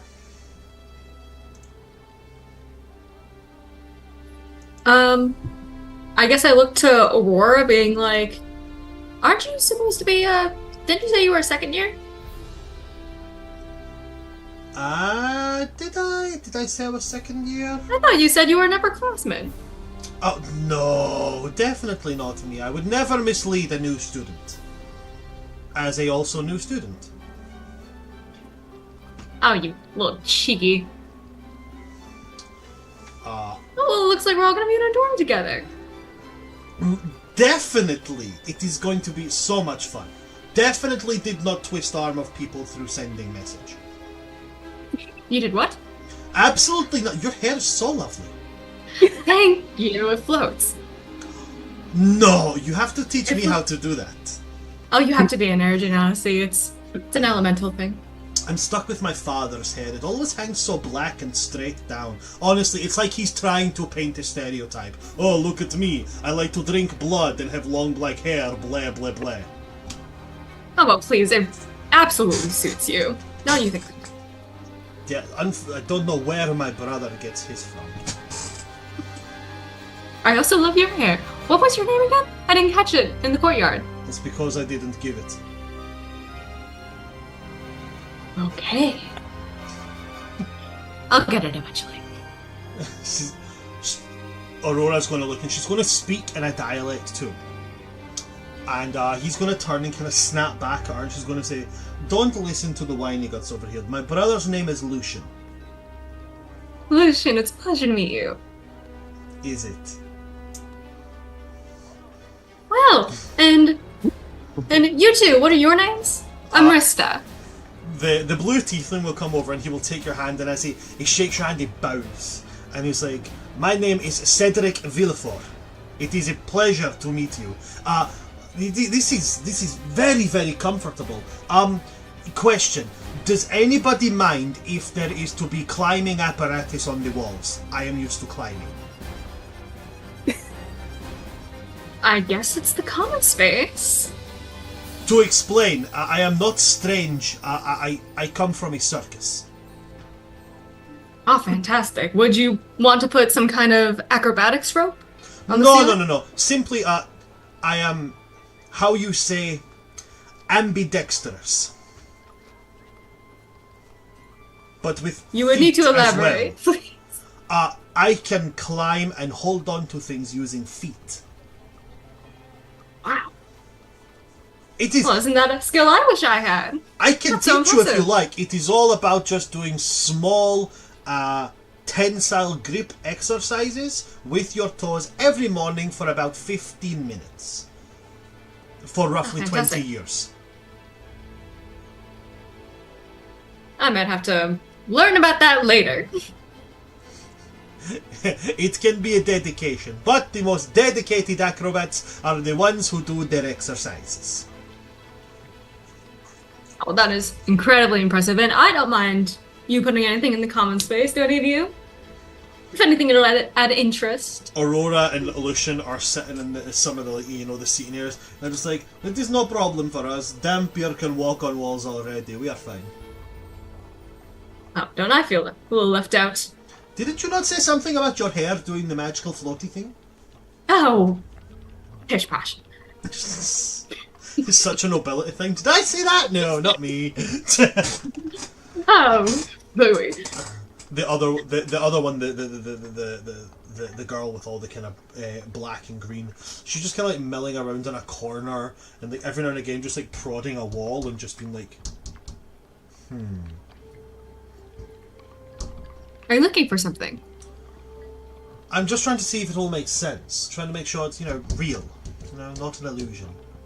The walls? Anything can be an illusion if you're smart enough. For right now, or for all I know, you could be an illusion. For all you know, I could be an illusion. Well, maybe not me. Nothing as good as me can be made from somebody's imagination. Oh. Well, I understand if you don't trust me, but if you allow me to check things for myself, Poppy, aren't you able to see through illusions? Poppy's going to go, well, I suppose you're right. Is it Would you something... scan the room for us? Very well. And Poppy will start looking around.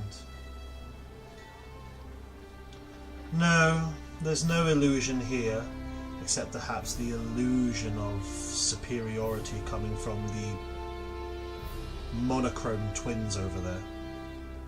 Oh, shush. That'd be rude. I'm not being rude, I'm being realistic. There's a difference. Yeah, well, don't mind her. And this one will go, I absolutely adore her. And what was your name? Sarah.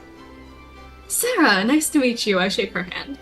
She will shake your hand too. And as she shakes your hand, you see that she has like painted nails. And the nails have like little occult symbols painted onto them. Black base coat with like foresty green occult symbols painted on the nails. I notice and I say, oh my gosh, I love your nails. Are those runes? They're definitely rune-like. Oh, well, they're gorgeous. Thank you very much. Perhaps I'll do yours one day. Oh my gosh, I would love that. Of course, I wouldn't want to take up any of your time, but we must schedule something. Absolutely, I honestly don't mind. Well, should we pick our rooms, or are they already pre-assigned? I think it's just pick a door, any door. Well, Poppy, come on in. Let's go pick our rooms. Oh, please. Still my beating heart. And Poppy is going to plod along with you. You stand in front of the door. And as you stand in front of the door, your name appears across it. And then That seems appropriate. a doorknob appears. I open it eagerly. You open it, and what is in front of you is blackness. Oh gosh. Small orb Is this... floating in the middle of a room. All around it, just blackness. Is this some kind of portal? Is this dangerous? Can I, like, put my hand in? Does it, like... You put your hand in, and it's nothing jumps out and bites your hand. I tentatively put a step in to see if I can find any flooring? Nope. step in. There's a floor can be felt, but you can't see it. There's also no sound as you step on it. I go further in towards the orb. Okay, you step in, and as soon as your entire body enters the room, the door closes behind you. Oh gosh. Is the door still there? Nope. Hello? Hello? Are you saying hello out loud? Oh yeah, I'm calling out. Okay, you say hello out loud, and there's just a little... and what appears is... Have you ever seen a blue gas flame? Yes. Now picture that as the head, and then an upside down one is the body, with two little teardrop shaped arms and two little white eyes but no other features. And just goes, "Hi, my name's Wispy, and I'm the help guide for the school, not school, it's not a school, it's an academy for the study of the Arcane, Divine and Occult. If you have any questions, all you have to say is hello or oh Wispy, and I will appear to answer anything you may ask." Wispy, it's so nice to meet you. I'm Rista St. Cloud. I will call you Rista St. Cloud. It is nice to meet you. Nice to meet you too. Where am I? Interesting question. It would intrigue you to know that you're inside your dorm room. Inside your dorm room, it is a multi-dimensional space completely catered to your every wants and needs. All you have to do is simply touch the orb in the middle, and it will unveil to become what you want. You can do anything inside your dorm room, including create food, create drinks. We do not recommend trying to create living people. The Academy cannot be held responsible for any trauma related to summoning or attempting to summon a living person or create a living person. And no, I will not be doing that. Wispy would advise that. I go up and I touch the herb. You touch the orb, and as you touch the orb, what would you like your dorm to look like? Now remember, like I said, you have a mile to play with. Mile-wide interdimensional space. So you can have like a winding garden path which leads you to a little cottage nestled in the little grove in the middle of a forest, or you could just straight up have like a mile-long tunnel system inside a cave, or you could just have a normal dorm room, or a cottage, or blah blah blah, as long as it fits within a 1 square mile. I was looking at Pinterest pictures during the break, and I was coming up with something. I think that it looks very much like what she's used to, things like royalty-esque. It basically looks like one big ballroom. Okay. In a ballroom-like space, there's columns, there's a huge skylight. Mm-hmm. There are couches and comforters and relatively close to the front, but it's still a bit of a walk, is her bed, and it's a big, forget what those things are called, that big, like a bed with a ceiling. What is that called? Oh, like a canopy bed. A canopy It's bed. a poster bed. And yes, it's one, it's all marble, and there are staircases that go up to a second level where there's a big wall of books and leads into a big study space. And yeah, it's very much that aesthetic. I absolutely love it. I love what you've done with this. And as it unveils around you, Wispy is going to say, if you're done with Wispy, just say, thank you, Wispy. Thank you, Wispy. Thank you. And remember, if you ever have a question, simply say, oh, Wispy, and whoop, he disappears. Fantastic. I guess I go back outside and say, everyone, you have to go into your rooms. They're magnificent. And immediately Cedric, the blue tiefling, is going to go, If Rista is to be saying, Cedric is to be doing. And he opens up the door and he steps inside and he goes, this is incredibly dark. And then the door just slams shut behind him. Touch the orb in the middle of the room! Sarah's going to look at what just happened and look at you and go, you're not some kind of psychopathic serial killer or anything, are you? If I was, I don't think I'd be able to control the rooms here, now could I? Weirdly enough, that does make some logical sense. And she marches towards a door, flings it open, and just goes, well, world, fucking bring it. And she flips up the bird and steps inside, and the door slams shut behind.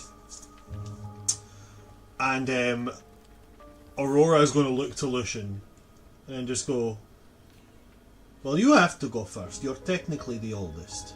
And Lucian is just going to look back and go, if it swallows me into a hole of darkness, know only this. I am thankful. And he steps up and he walks towards the door and very, very unceremoniously just opens it and then closes it behind him. He's like, I'm not allowing it to slam shut. I control how this door closes. And Aurora will get up and kind of like, don't go anywhere, be back soon. And she goes towards the door that is, and you'll notice that Lucian has taken the door in between Cedric and yours, so that he doesn't have to be nice. He's like, it's like he's trying to maintain the most space he can from his sister. But as they disappear into their dorms, Rista, we're going to leave you. And we're going to jump to Eldwin. Now, Eldwin, again, also for the sake of brevity, as you step through, there's a certain pink tiefling who you would recognise. They're also going to be there with you. However, there's a couple of others that are going to be there with you too. Yeah, cool. Let's roll on this little table here. Let's see who we get. Okay, that's an 84. That's a 41 and 11. Okay, so what also steps through is a very, very tall, very broad, steely blue skinned Goliath, who has over her shoulder like this.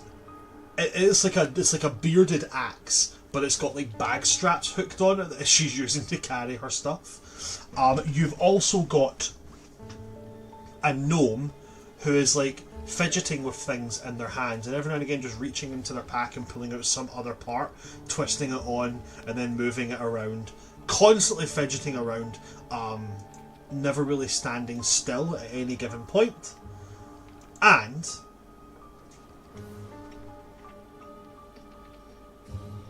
there's also going to be a, I'd say roughly around about the 5'4" mark, a wood elf. And this wood elf is like, they're holding a bow in their hand and just like absent-mindedly plucking at the string. So you're just getting this like kind of like dull ba-dum, ba-dum, ba-dum, ba-dum sound constantly. Wood elf, male, female presenting? Fairly androgynous looking.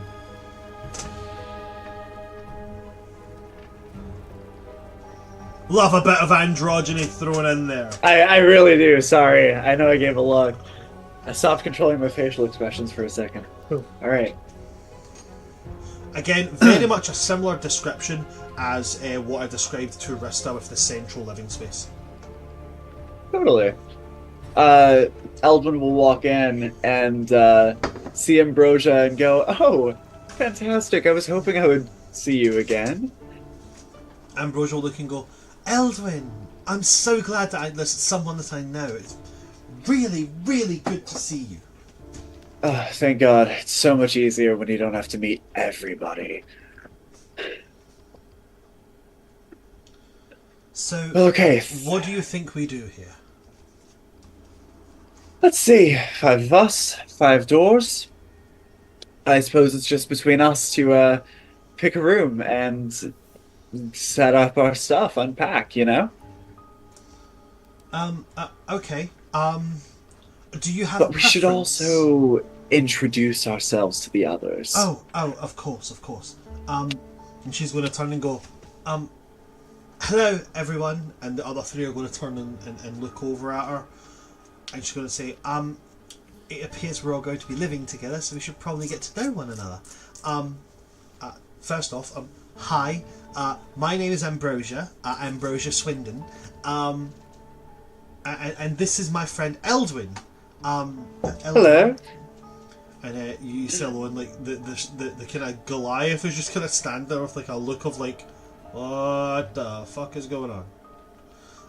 But the little gnome kind of like still fidgeting, just goes to like one-handed fidgeting, like, hello.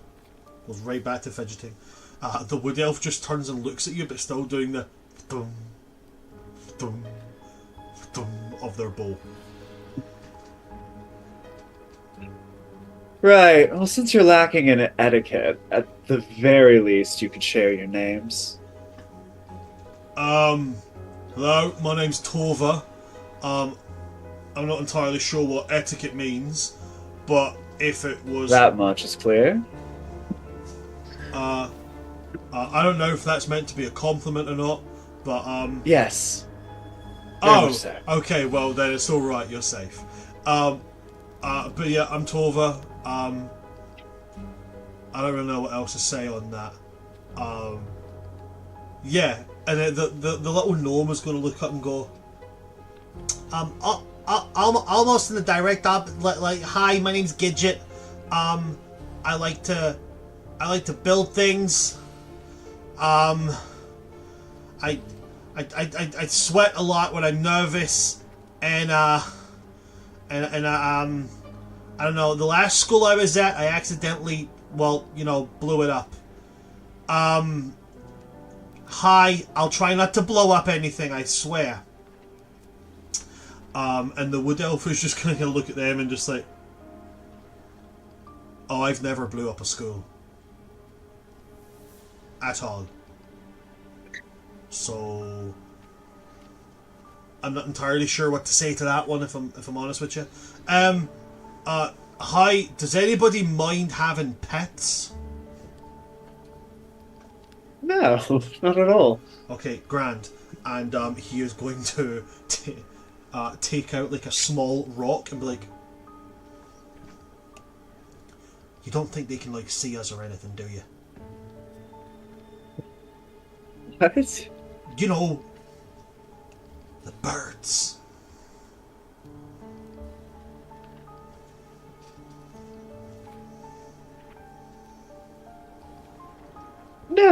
No, I don't think so. Right, grand.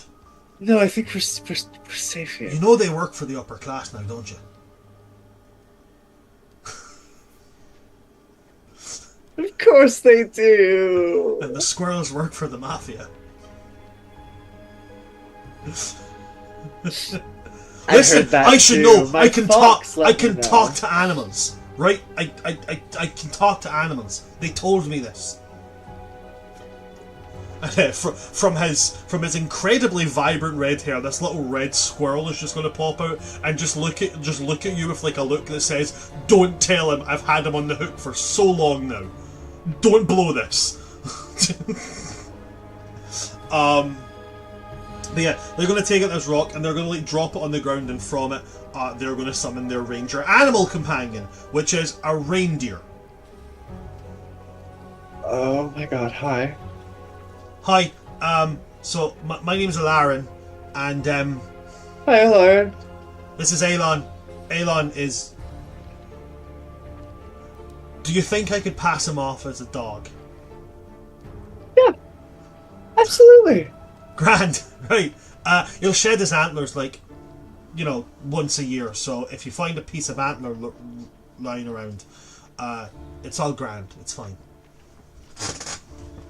Sorry. Your name's... Alon? Alon's the reindeer. Oh, dude, he can't talk. Alon's the right. And your Alon's- name is... My name's Alon. Well, I mean, I say he can't talk. Sometimes I pretend he can talk and I talk for him. Uh-huh. Your name? Alarin. Alarin. Yeah, Ilaran Willowwind. Nice to meet you.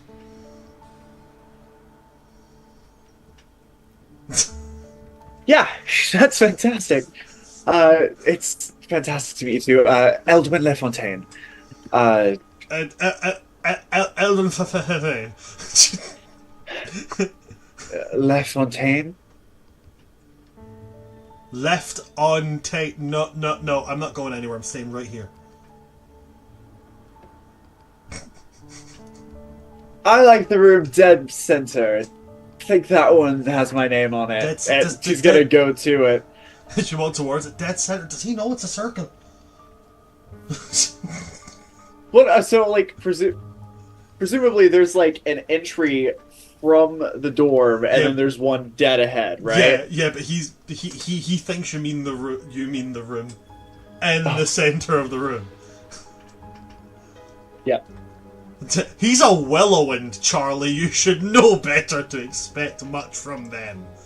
Come on. I just really thought I'd have the lowest intelligence in my dorm. Absolutely not. There was a Willowwind on the roster. Technically speaking, there's not a character in this school that has a lower intelligence. I'm scared that this is the closest we come to a first-year frat house. This is gonna be this dorm. For those of you new to the world, the Willowwinds are the current ruling family of the Wood Elven forest homeland of the Vardenvale, and technically where the Drow live in the Starlight Forests. Their father is a Drow and their mother is a Wood Elf. And this is the latest offspring, and the intelligence is not improved. All Willowwind males carry the dumb gene. But they all have great hair. If you know. All of them have great hair. You can either have a brain or you have good hair. There's no in between. I know, right? He missed the meeting and only got the pretty genes too. I accidentally fell into the PhD bracket, but I did have grey hair. You got that both. I got both. I just didn't get any other redeeming features. I have great hair and I'm smart. That's it. That's all I've got. If you need hair advice or knowledge on animals, I got you. Anything else, I refer you to my wife, the brain cell of my relationship. But yes, you have Ilarin here, and as pet reindeer, you have Gidget the gnome, Tovar the Goliath, and you have Torva the Goliath, who is at this moment unrolling this big long mammoth skin that is just covered in multiple different weapons. Oh. And they're like on the ground, like sharpening sticks onto the ground, trying to set up like a tent. Torva, darling. And Eldwin is going to use his telekinetic feat to kind of just, like, lift the, like, tool out of her hand, like, idly, and be like, you have a room. You have your own room. Any of these 5, you have a room. You don't need to build a tent. Oh, okay. And she just rolls it back up, slings it onto the back of the axe, picks up the axe and goes, right, hi, and just marches into the room. And as they march, they open up a door. the writing sprawls across, and they're just going to go, ha, ha, I can't read. Open the door, and in they go. And they shut the door behind them, and all you hear from inside is, oh, this tent's big.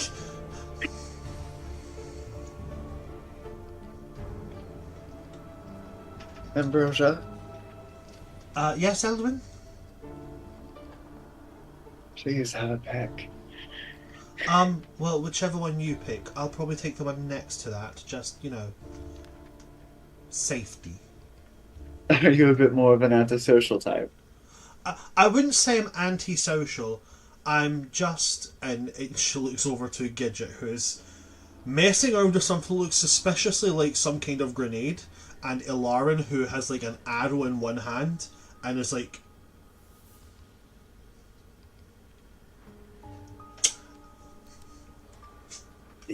Point made. Tell you what, you take the room on the far left. I'll take the one right next to it. That way I'll be your only neighbor. Okay. She goes over and she will take the room on the far left. As she opens it, she steps inside. She turns and looks at you and gives like a small wave before the door shuts behind her. And from directly behind you, a voice is going to come and go, "So you picked a room yet, or what? Because like I'd like to get like settled. I've got a hammock to set up and everything. We should have like a get together afterwards. I have hammocks for everybody. You ever slept in a hammock?" So Eldwin just starts walking and opens his door. You're busy. That's grand. I'll catch up with you later. Hey, you have fun. Elgwin,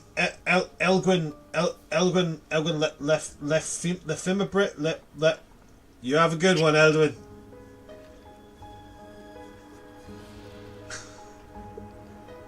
He's gonna like calmly close the door behind him, and then just sigh and go, Renard, help. The fox like manifests across your shoulders again, like, what? I was sleeping.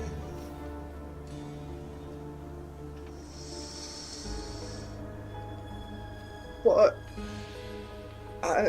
Never mind. What is it? What's made you so upset now? Is it some was it another moron? Maybe.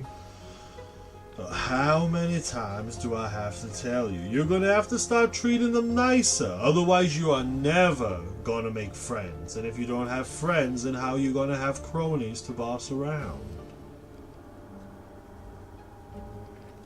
I see the logic to that. Well, no, you don't see the logic. You hear the logic. You can't see anything except my flawless genius in action. Yeah, actually last time I stumbled into a completely dark room blind, I got powers. So, and he's going to... You are in a bad mood today. What's wrong? Did somebody wake up on the wrong side of the dog pen? You know what? You can actually go back to whatever you were doing. Oh, yeah, he gives me permission. And the familiar disappears. I could have had someone nice. I could have had someone supportive. I could have had someone loving. Someone... He's gonna walk forward to this orb, and he's gonna be like,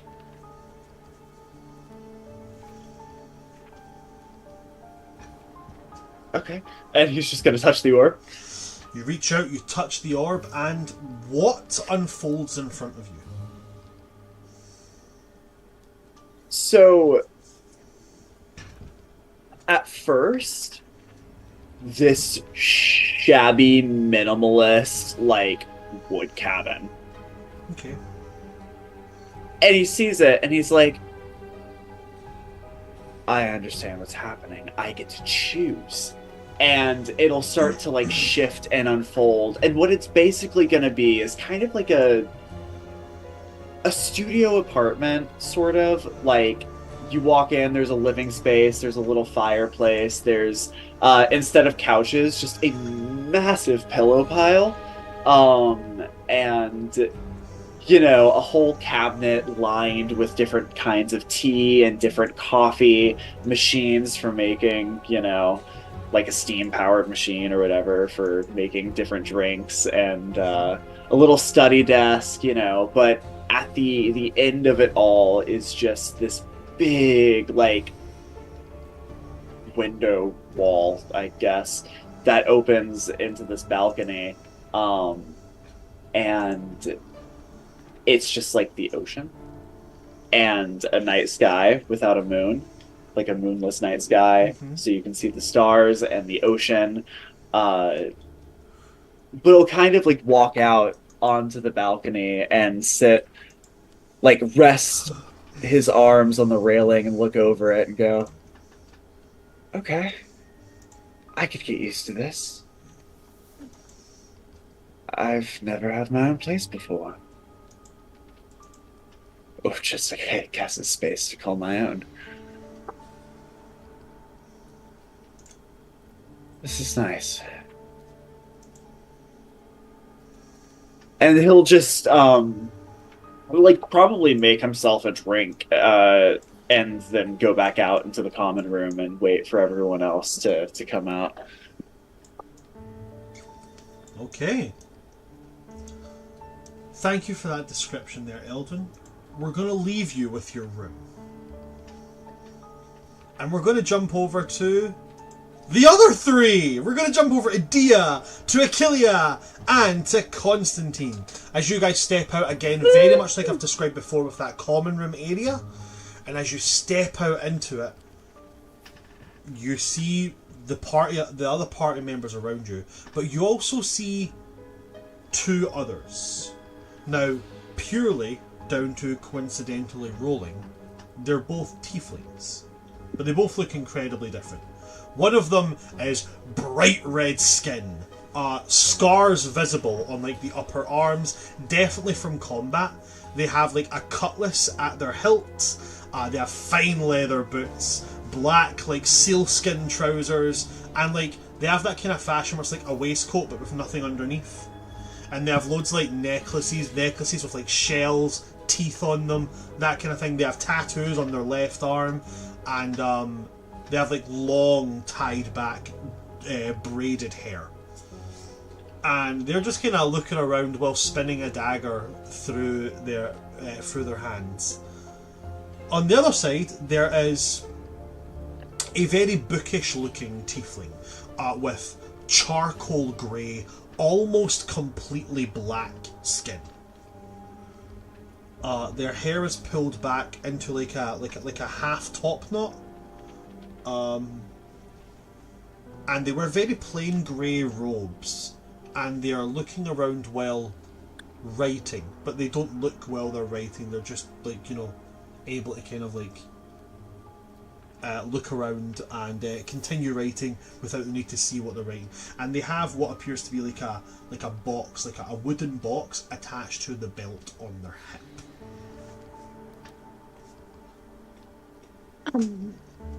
Hello, everyone. Hi. I am Achillea millifolium. Everyone just calls me Achillea because the rest is kind of a mouthful. I look forward to being your roommate. Great. I brought gifts. And she like reaches into a bag at her side and pulls out 4 they're like little satchels, and she's like, I had no idea what any of you were gonna like, so they're all pretty plain, but I can add stuff. And she starts like handing them out. Penny starts like pulling snacks out and just like, give me these. Just like, you guys just see this opossum frantically just pulling snacks from a marsupial pouch, just like.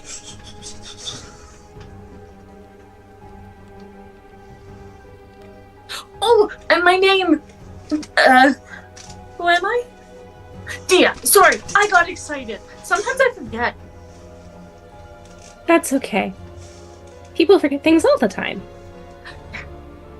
The red-skinned tiefling is going to go, that is in fact incredibly true. My dad forgets things like all the time. Every single time. Me mum, she's always having to be like, you know, you have to remember these things. You have to do important things, like whenever you park the ship, you have to drop the anchor down. Otherwise, it's going to sail away without you. Oh, yeah. He forgets it That all the sounds time. right. Forgetting like that, yes, that's normal forgetting. Absolutely normal. Well, I mean, if you're a pirate, I'm a pirate. Hi. Hi. They- I've never met a pirate before. Well, you have now, and he's gonna walk over. And he's gonna do that. He'll offer his hand, Mm-hmm. and as he takes your hand, he's gonna do that thing of like where he kind of does that very what's the word I'm looking for? Not Casanova. But in the similar vein, Like, you know. swans? Yes, suave. That's it. Thank you very much. That very suave kind of like bow, wink, and then plants a very, very light kiss on your hand and goes like, it's a pleasure to meet you. If anybody ever told you that your eyes are lovely? My mums have. Don't really. Well, let's just say most people aren't really keen to come near our cottage. Oh, I totally get that. My mom's a tiefling as well. People don't, Oh, I'm not a tiefling. Which? You're not a tiefling? I thought you were like me. I saw the horns and, you see the horns and the difference and, the bright skin tone and you think, so if you don't mind me asking, like, the horns, is that like a natural thing or is it like a choice? I've had them as long as I can remember. They don't come off. Me too. Neither do mine. Look. You're a wild one. You are. And what was your name? Sorry, the name's Randuin.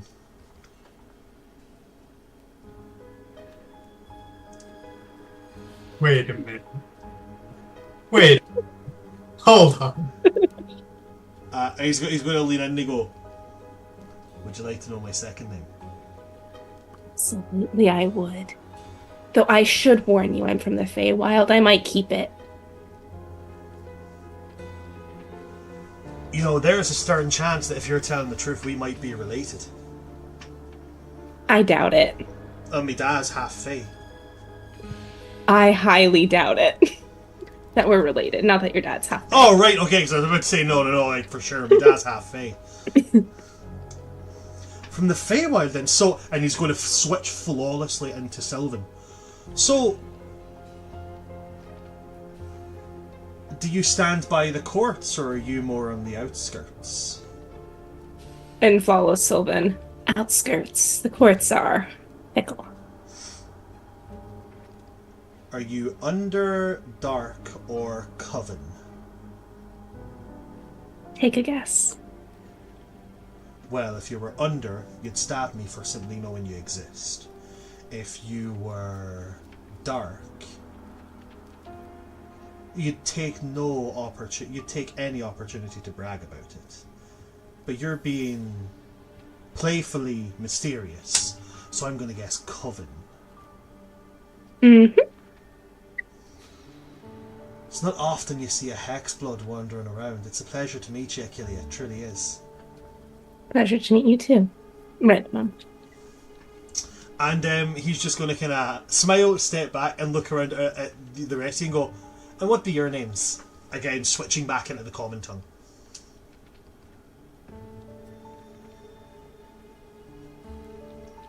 Just happened. Oh, just a shared dialect. Thought we shared a cousin, twice removed. Turns out it wasn't. Neat. Oh, I'm Dia. This is Penny. Dia, Penny, pleasure to meet you. I do have one of those, but I'm not really used to him. He's around here somewhere, I think. Maybe. If you see a monkey, that's him. Oh, where'd you find him? I found her in the garbage. That is a lovely story. It really is. I don't know. I woke up one day and there was a monkey. Should, the rest of us expect to wake up with a monkey? Dear gods, I hope so. Okay. And, you! And she, turns to Constantine. Hi. Constantine is currently staring at the portal that they just walked through. I'm so sorry. Give me just 1 second. You can just feel like a rabid little paw just smacking you in the head. They're talking to you. Quick, if you talk back, they might be your friends. You should speak to one of them. What about the one with the red skin? He looks like he's kind of cool. I bet you he's got a gun. Maybe he'll teach you how to shoot it. What about the other one standing over there? I wonder what that is on his belt. Hey, you, buddy. Hey, what's that on your belt? Almost figured out the weave for this portal. Could you just give me just Hey, that one's got a weird looking raccoon that pulls things out of a pocket. Hey, how do you do that? Can I do that? And he starts grabbing his belly for just trying to pull shit out of it. Can I roll a Arcana check? I'm assuming with disadvantage to ascertain the spell that caused the doorway. Absolutely, you can. Roll me an Arcana check. Not a disadvantage. But you know, give me the Arcana check. It'll be a high DC, but I won't make you roll at a disadvantage. 25. 25, yeah, I'll give you. You can tell that what this is. It's like an amplified version of the spell Gate. Okay. Cool. Just what I thought. I'm so sorry. He's a lot. I will try and keep him from stealing stuff. He is wonderful. He's like running around Dia in a circle, just being like, "Hey, why you made of stone? Is it like all over, or is it like just like a certain parts thing? Oh, by the way, what's the shiny thing? Is that diamond? Hey, boss. Hey. If you get like a chisel, I bet we can be millionaires." No. If you get a chisel, can you give me an eyebrow piercing? I'm sorry. I don't. Sorry, that was a brand reaction. That wasn't a raccoon. That was like a, oh my god, it's gonna happen. There's like, oh my god, hey boss, can you make a chisel? Yes, but also no. I usually have used chisels on wood, not stone, so I don't know if I could do that. I'm sorry. Oh, that's okay. It's gonna point over. It's gonna point over to you, Achillea. And like, Yes. you and the red one were talking a weird, funny language. It wasn't the common tongue. Are we allowed to do that? I think I can speak raccoon. I can I can speak pretty good raccoon. I would hope you could speak pretty good raccoon.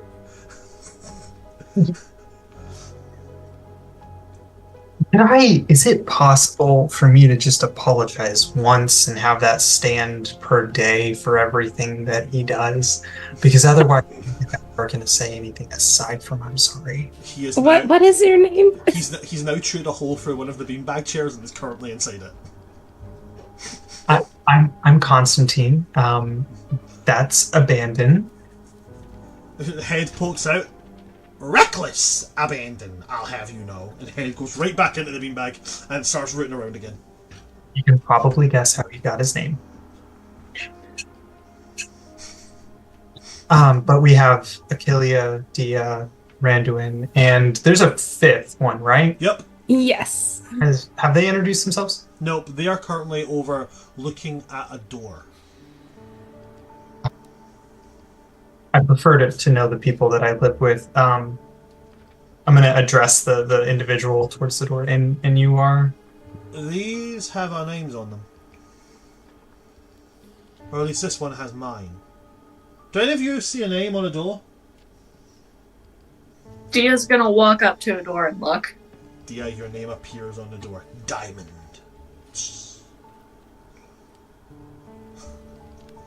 Well, I found it. Okay, can somebody else walk up towards the door? I want to see if this is random chance or if we're all just extremely coincidental. All right, I'll go up to one of the other. Your name doors. also appears on the door. Oh, they got the italics right. I'm assuming that's your name on that door. Okay, so it's not coincidental. Or at least most likely not coincidental. Okay, I'm disinterested now. Turns back and looks I'm disinterested now. I'm Achillea. I will say that is what you can call me, but I do not give you that as my name. Noted. And they will they'll smile and go, I kids, you can call me Malekith.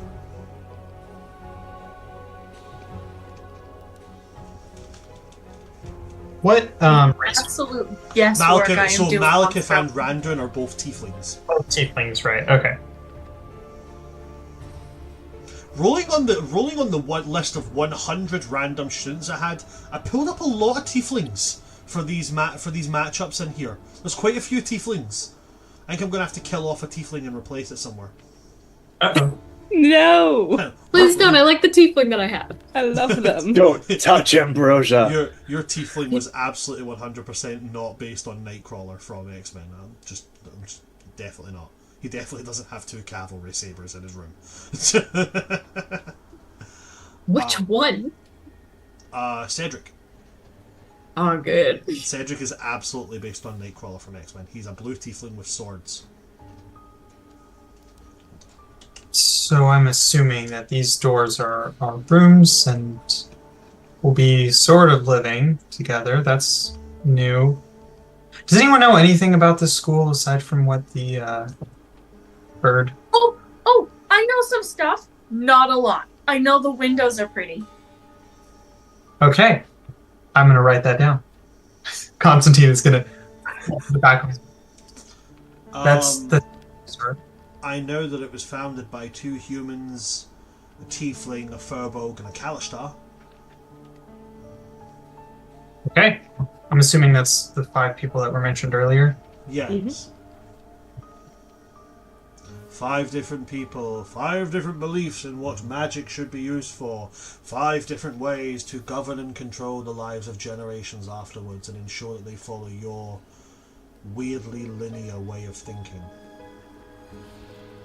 I mean, it could be worse. We could be put into houses based on stupid, inconsequential things like our aspirations, our bravery, our intelligence, or simply being the only ones left.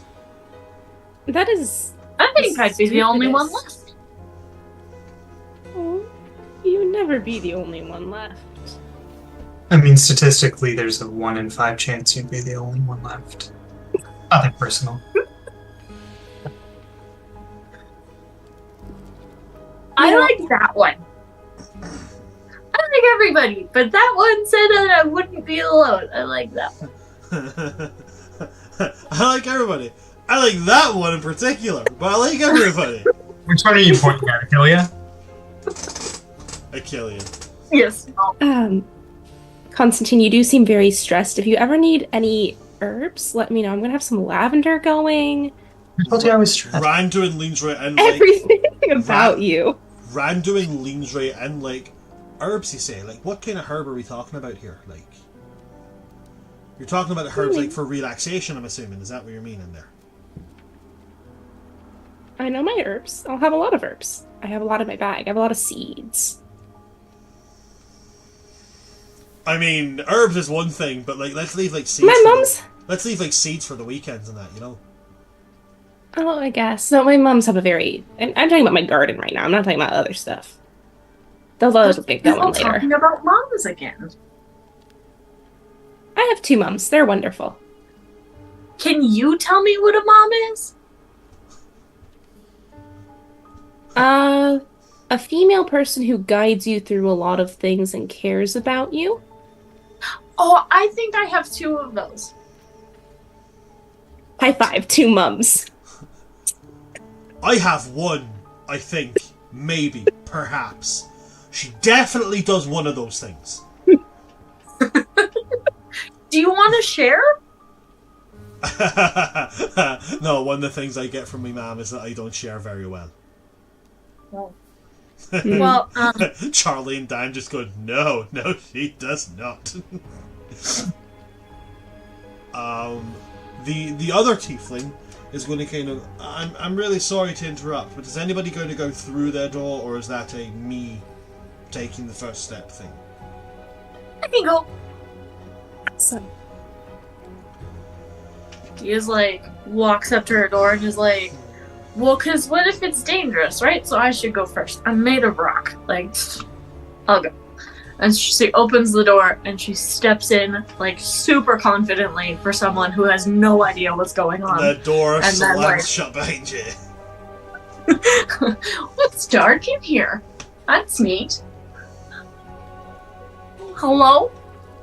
As you say hello, hi there, my name's Wispy, and I am the guide for the Academy for the study of the Arcane, Divine, and the Occult. If you ever have any questions, simply say, oh Wispy, or hello, and I will appear. What can I help you with today? Wispy, do we have any satchels left? Penny, do you have a cookie? Wispy cannot answer those questions because they were not aimed at Wispy. Penny's going to be like, cookie, and then pull a cookie out. Cookie. Okay. You offer it out to Wispy, and Wispy takes it and is like, I am currently unable to do anything with this item. So I'm going to place it on the ground. Floor cookie. Wispy, what am I doing here? That is an excellent question. You are Diamond. And you have been invited to be a student at the Academy for the study of the Arcane, Divine and the Occult. This is because you have done something extraordinary and garnered the attention of... I am not allowed to share this information for security reasons. But you are here to learn how to study, practice and hone your magical arts, whatever they may be. Whether it's playing a good tune or smiting a loon, you're welcome here. Dia's just kind of like slowly through the spiel starts like rocking back and forth and is like reaching blindly for her knitting. Okay, so what am I doing here? That is a good question, Diamond. This is your dorm. If you touch the floating orb in the middle, your dorm will unfold and become a room much like what you want or prefer. Okay. Okay. And she kind of makes the stressed opossum face again and reaches out and touches the orb. You reach out, you touch the orb, and as you put your hand on it, Wispy goes, "Thank you for asking Wispy a question. If you ever need anything, simply say, 'Oh, Wispy,' and he disappears again." Goodbye, Wispy. Diamond, what room unfolds for you?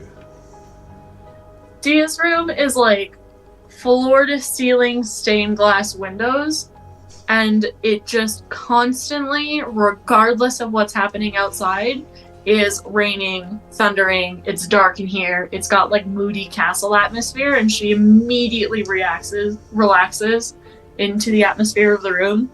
And as she kind of wanders around, there's like a bunch of different perches for her to sit on and watch out the windows, and a bunch of places like little hidden cozy reading nooks. There are hordes of plush beds all over the place for Penny. And then she follows down one corridor and it leads to a really bright, soft, like cottagecore-esque little greenhouse. Mm-hmm.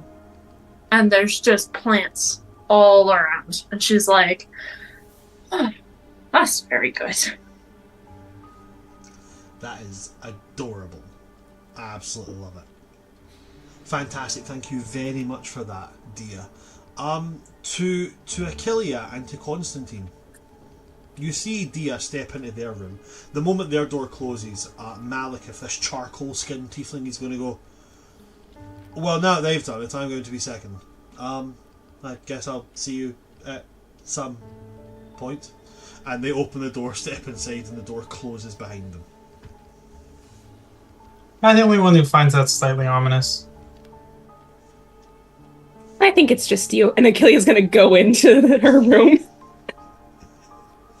You step in, the door closes behind you. There's an orb floating in the middle of the room. What would you Not like to even do, thinking, I'm just gonna touch it. He's gotta touch it. Achillea, what unfolds around you? Spin us a yarn. So in front of Achillea, there's a winding path in the woods immediately, but instead of like kind of grass on the floor, it's almost a clover lawn path. Clover and moss lawn. And Achillea kind of starts to walk through the woods looking up at the sky where there's just night sky. You can see like galaxies in it and a full moon. And after a little bit of walking, there is a cottage, probably about right in the middle of the 1 mile that we have.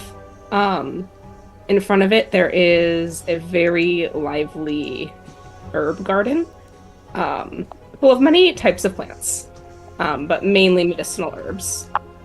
Some that are not as medicinal, but you know, that's just how it goes.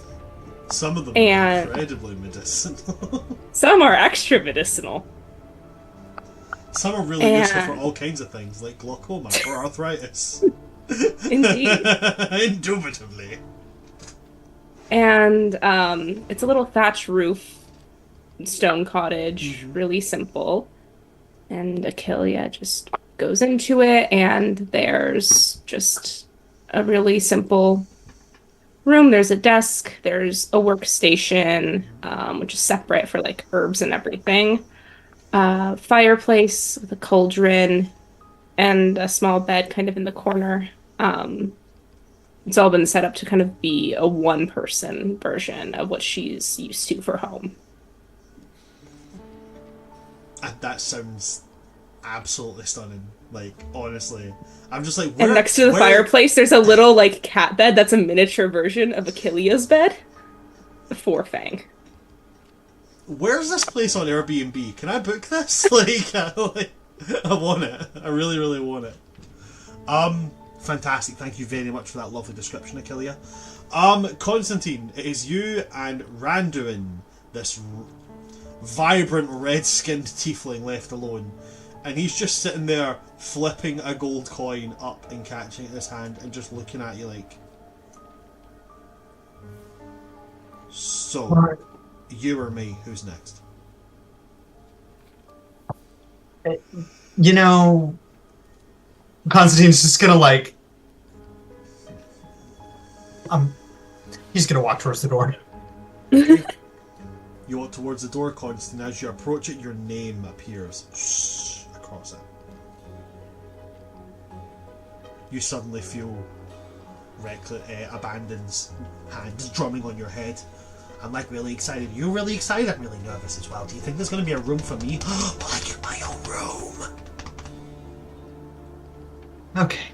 I'm going to open the door. You open the door and... You gently open the door and Abandon is like right down you and inside before you. Alright, well. I'm going to walk in, close the door behind me. Oh great, it's a void. That's exactly what I wanted. Well then look at that! We got what? Isn't this perfect? Look, there's a lot of room for activities. Yeah, I suppose you're right. I mean...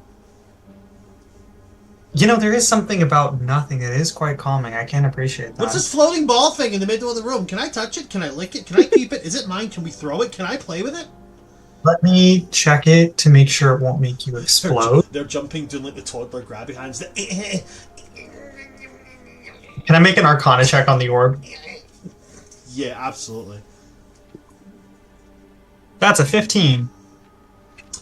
It's definitely magical, and it's definitely linked to this room. What it does, however, you can't really determine. It's definitely not a magic you're familiar with. I'm gonna poke the orb very scientifically. An incredibly scientific poke. Okay. You reach forward, you prod it scientifically, and Constantine, what kind of room unfolds for you? So it's going to be in the middle of a field. The weather is that almost kind of greenish hue that you get right before a storm. Really dark clouds. Mm-hmm. No rain just yet.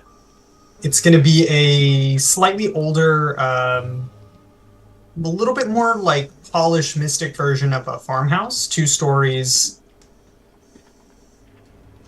Yeah. Inside is a... small kitchen, fireplace, some big reading chairs, and there's a spiral staircase to the 2nd floor because spiral staircases are the best thing ever. Absolutely, without a doubt. They 100% are. Well, this is nicer than what we had at home. Yeah, definitely. And look, watch this. And like Reckless goes outside and like trumps his hands all over in the mud, and then leaps across, and no mud goes on the floor as all the mud comes off of him when he crosses the threshold. He's like, we gotta go back and tell them there's a fault. I'm not allowed to get muddy. That is gonna save so much time. You are a killjoy. This is why you don't have friends.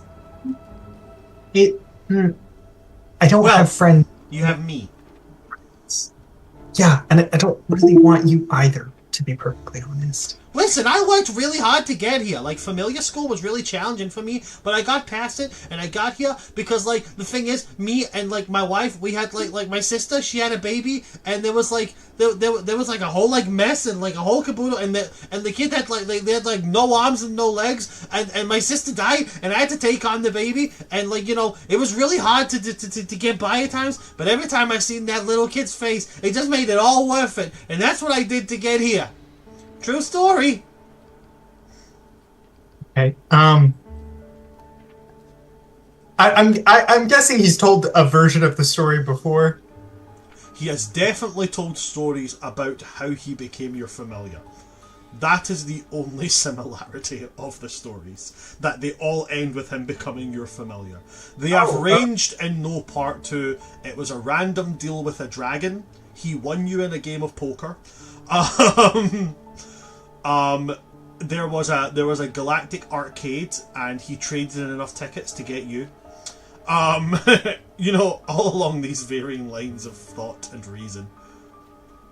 You know, that's one of your better ones, I gotta say. That really tugs at the heartstrings with the parent. Yeah. Really? I thought so. I'm gonna keep trying. I'm gonna get you with a good one eventually. Maybe one day I'll tell you the truth. Who knows? I will greatly look forward to that day, and I will be so excited to complain to whoever brought this mistake on. That's a high up power, buddy. But anyway, aside from that, what are we gonna eat? Where's for eating? Do you think there's food around here? Will they have waffles? That is the one thing we can agree on, is that hopefully there are some waffles. I think I saw some in the kitchen. I will start some. Yeah. I'll start making waffles in with anchovies.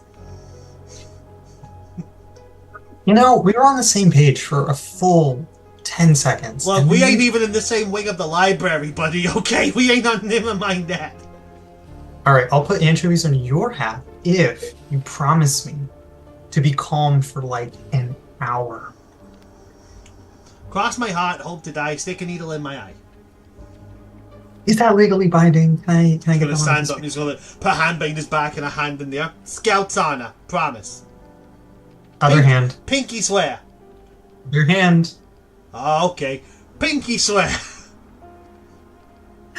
I'm gonna just kind of like put a hand on his head, just gotta push him out of the way as I go to the kitchen to make waffles. Hey, don't make me call familiar services. I'm sure they would be devastated to hear what has been going on. They're really cracking down as of late. Yeah, I don't think you're gonna report yourself. You win this round, big old two legs.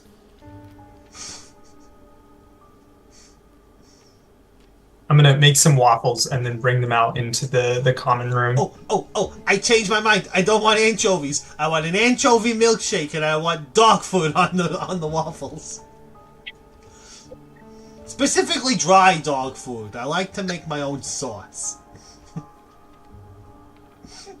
Have that, but eating it in here, I don't want to gross out the people that we're gonna have to be spending time with.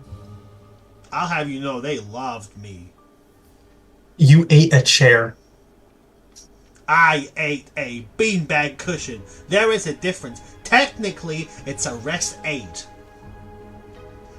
After eating as quickly as possible, delivering Abandon with his disgusting meal, I'll walk back out into the common room. He walks out and burps. Oh, you got some nice swag up in here. Well, I'm assuming that your rooms were as satisfactory as mine? Have you guys rejoined, or are you still enjoying your rooms? Dia will wander back out, and she's like, now she's not stress knitting, she is curious crocheting. Mm-hmm. I love that there's a difference.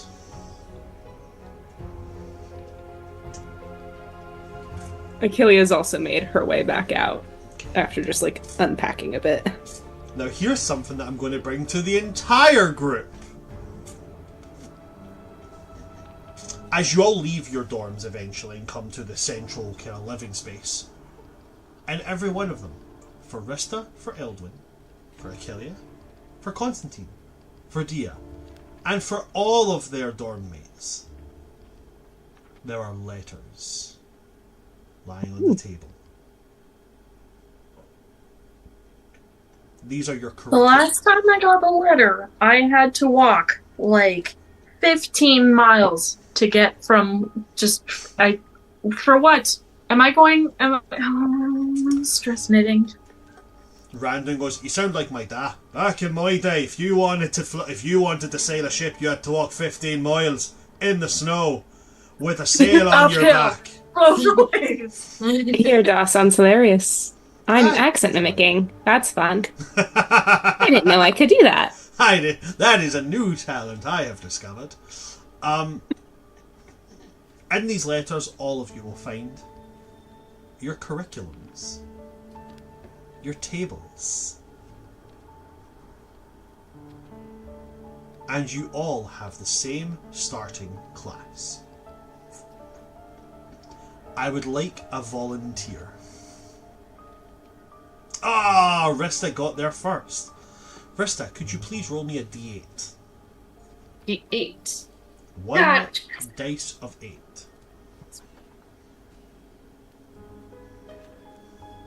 Five. Say something. The rest of this day and night is yours to do with as you please. Starting tomorrow, your first class. Magizoology. Care and Behaviour Introductory Class. And it does have a location. Northern Grounds. I know that place. We're not here. Oh, that's everybody. No. You all have the same class. So, Yes. Rista, Eldwin, Achillea, Constantine, Dia, and some other NPCs. You all start tomorrow with Magizoology. The second, so you do 3 classes per day. The second class of your day is Alchemy, the wonderful, welcoming world of potions. And the third one, Signs, Sigils, and Cryptographs. The differences really can make the demon.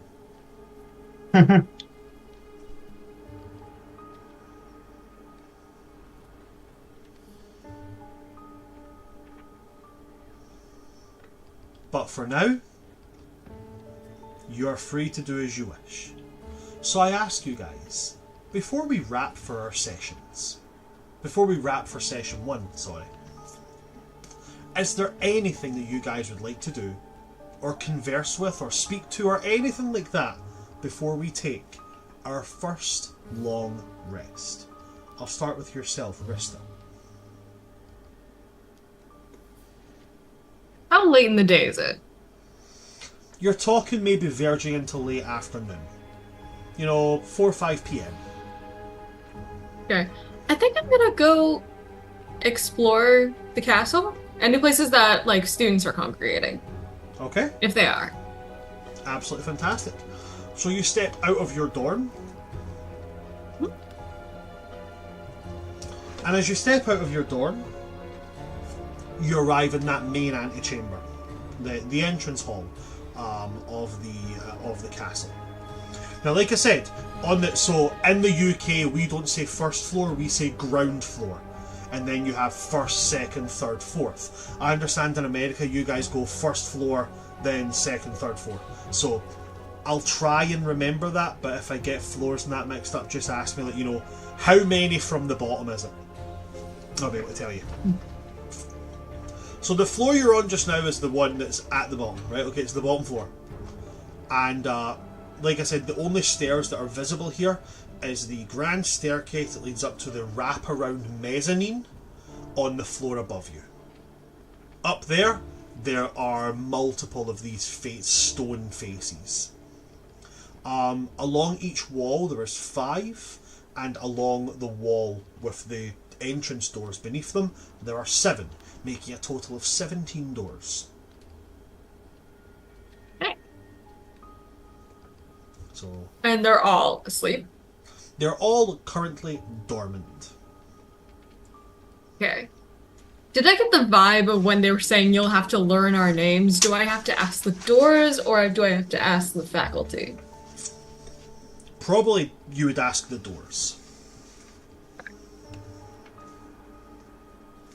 But do I see anyone, like, in the common room?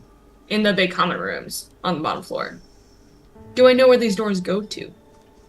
Nope, you don't. You would have to ask the doors to find that out. Oh, first door I see. First door that you see. First door on the right. Okay, so you go up the staircase, you go to the right hand side, and you come to, that would be door number 1, funnily enough. And as you approach it, it yawns. Ugh. Oh, Hello. you're new. Yes. Hello. How are you enjoying the school so far? It's beautiful. You must Oh, be so lucky to be here. Oh, it's great. I adore being here. What is your name? You see what I did there? I see what you did there. Oh, yes. I have quite a few puns. Oh, and I can't wait to hear all of them. My name is Arista St. Cloud. Rista, such a pleasure to meet you. My name is Quintilius. Quintilius, it is a pleasure to meet a door such as yourself. Oh, you are a flatterer. Quintilius, where do you go? If I may I ask. go to the room that allows you to feast upon all of the wondrous bounties of this entire school. I take you to the canteen, my dear. Canteen? Yes. Fascinating. May I go there? Of course. And the mouth opens up. I walk through. You step through, and Quintilius's voice echoes, "Enjoy your meal!"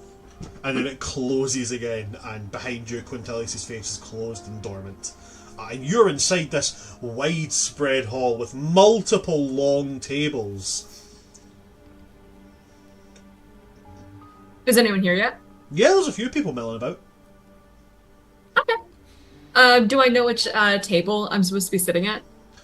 Funnily enough, unlike most schools where you're segregated to sit with people from the same place as you, whether you get on with them at all or not, even if your best friend sits at a different table, you've got to sit at the table with the correct banner above you. Yeah, this school doesn't really care if you're friends with people who are from like a different place. You can sit there. You notice that there are 7 widespread tables, right? Okay. There are 5 in the middle, each with a banner hanging above it. With a different symbol of one of these founding creators of the school. And the 2 tables at the far end have no banners above them.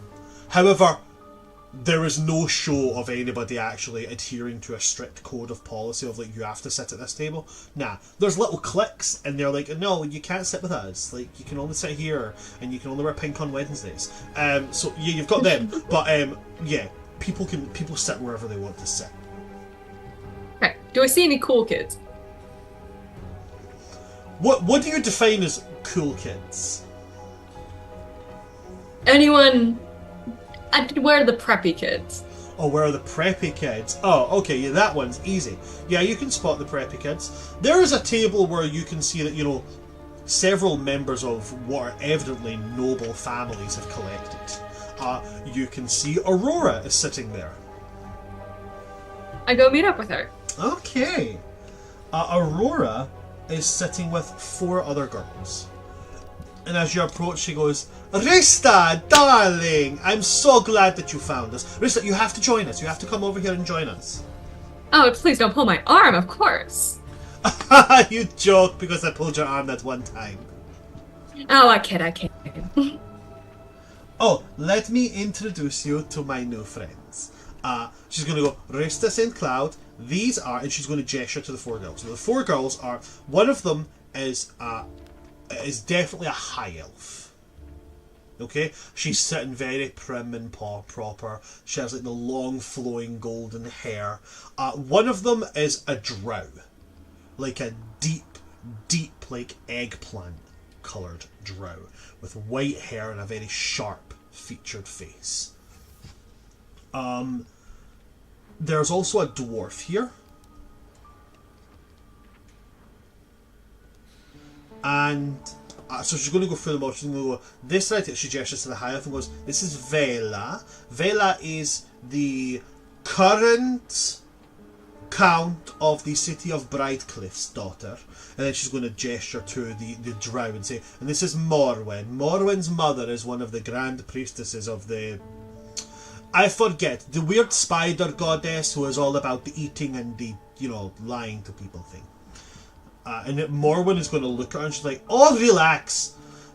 She's going to gesture to the dwarf. "This is Karilla, and Karilla's big sister is currently ruling the dwarven city of Fortune." And then she's going to gesture to someone who you recognise. She gestures to an earth genasi, and she's going to say, "And this right here is a..." And I stop her from talking and I say, "Felicity! Oh my goodness, what are you doing here?" Rista, hello. She gives you that very preppy girl smile, but like, I want to lob a boulder at your face. I give the same look, just smiling through the gritted anger. teeth, clenched jaw, the whole shebang. "Oh, so you got invited here?" What, like a tart? Well, maybe for some. I'm Oh, third, don't sell yourself too short. I'm not selling myself short, darling. I'm 6'4" and I'm 3rd generation. Just like your haircut. Well, at least people have had my haircut. Oh, you're such a wonder. Oh, it's been so long. So long. We really should do this more often. Yes, when was the last time we met up? My last birthday? When you and your brothers pulled that lovely event? Oh, it was a prank, nothing more. That's all it was. Oh yes, many crystals were shattered. Yes, well, we forget that sometimes people can't easily replace those things. Oh yes, I'm sure you have the durable crystal. We're Earth Genasi, dear. Crystal's kind of our thing. Oh, I do apologise though. Remind me, how's Wind doing? Wind as it's always been. Oh, that's right. Just there. Just as the earth has been. Giving people much, much wondrous places to build their homes. Whereas air has given, evidently, bad hair. It is so nice to see you. So good to see you. I'm so glad that we're going to the same classes together. I know, it's going to be so much fun. It's going to be such a riot. It really is, truly. Oh, Aurora, me and Felicity go way back. Way back. And Aurora's going to be like, "This is priceless." She's gonna lean into you, Rista, and be like, "Just so you know, I prefer you. If you want, I can definitely arrange to have her teleported to bottom of lake." Oh, not too soon. We must play with her a little bit. I have a feeling that you and I are going to be wonderful friends. I feel that too. Okay. Yeah, you can definitely already mark in that you've got that -2 with Felicity, as you have found your rival. Felicity, having a -2 with Felicity, there is a boon, there is a bane that comes with that. So, yeah. I will get these not printed out, but I'll get these screenshotted and I'll get them sent to you. I'll try and make an editable format But you do get these things in the Strixhaven book that lets you keep track of those. I'm just trying to find it just now. It's like a small little... Yeah, here it is. It's like this little sheet here. Okay? It just, like, lets you keep track of your boons, banes, and all that jazz, right? So, I'll get an editable format of this sent out to you once I figure out how to make it. But with that, there is going to be a bane. The bane of Felicity is jewellery that you have mysteriously starts, being of lesser quality. Like somebody's taking them and replacing them with less reliable metals and gems. And I know immediately that it's her. So that's the point of boons and banes. Like, some people, like, the boon is, like, you get, like, every day you wake up and there's, like, a little note in your locker that's just like, hey, I hope you have a good day. But then if you're mean to them, it's like nobody in the library will help you find the books you need. These are actual things that happen in these stories. It's going to be great.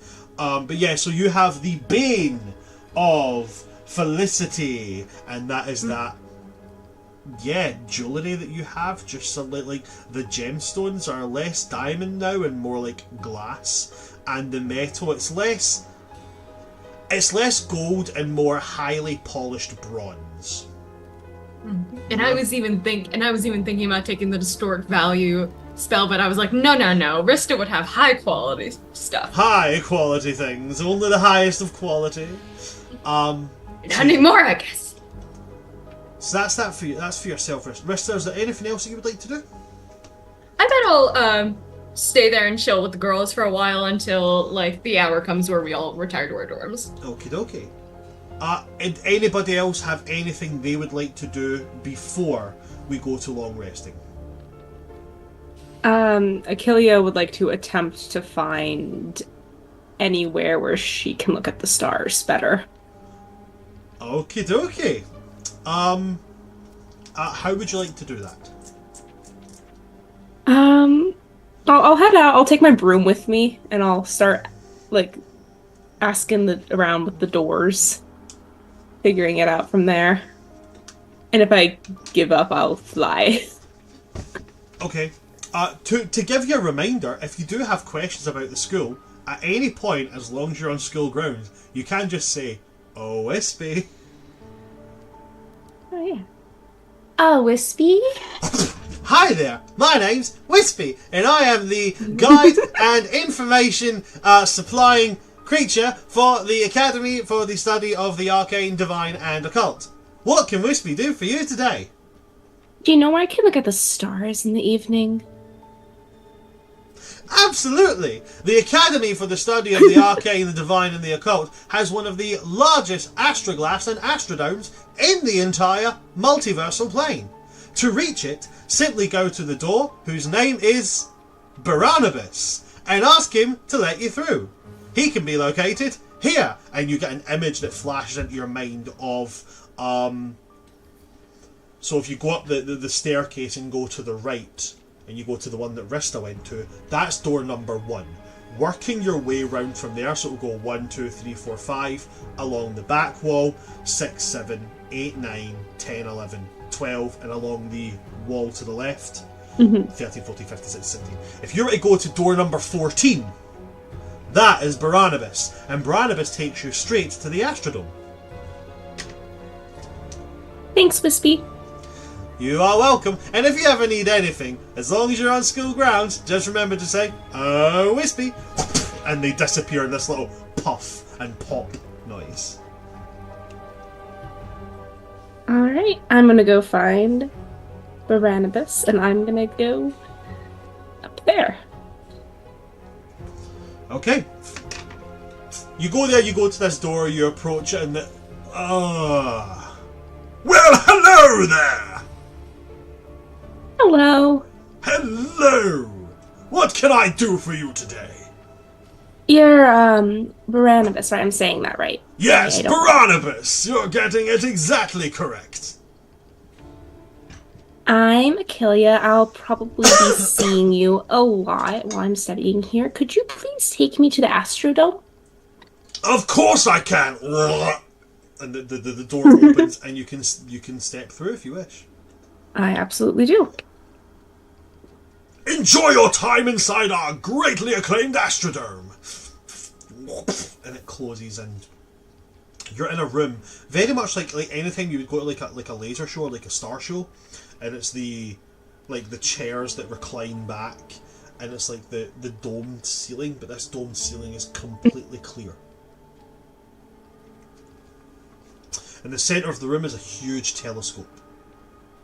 There's also something next to it which looks like a large piece of apparatus with a map of different oscillating and reverberating rings.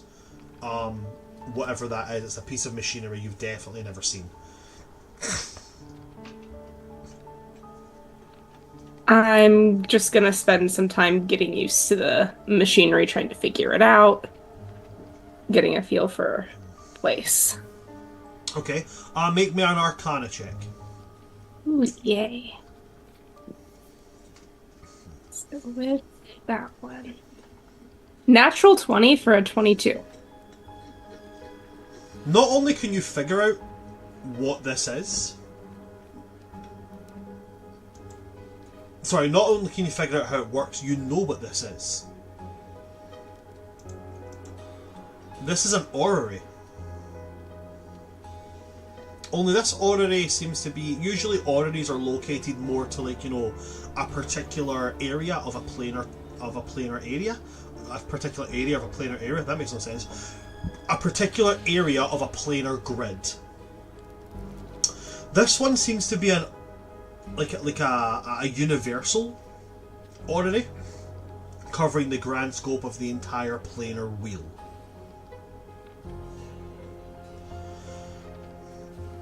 So essentially, through using this and then looking through the telescope, it's possible you might be able to view the night sky in different planes of existence. I think Achilles is just gonna get hyper focused on this for the next many hours.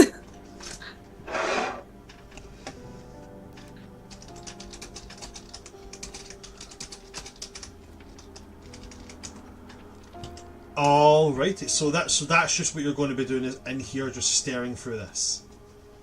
And writing down notes, flipping and flopping between different things in here, but mainly looking at that. Alrighty, fantastic. Dia, Constantine, Eldwin, anything that you guys would like to do? Dia. Dia would like to go to her post. Okay. Where she is usually stationed, and she would like to do some sad origami. Sad origami. Yeah. Okay, as you sit down on your plinth, make me a performance check. That would be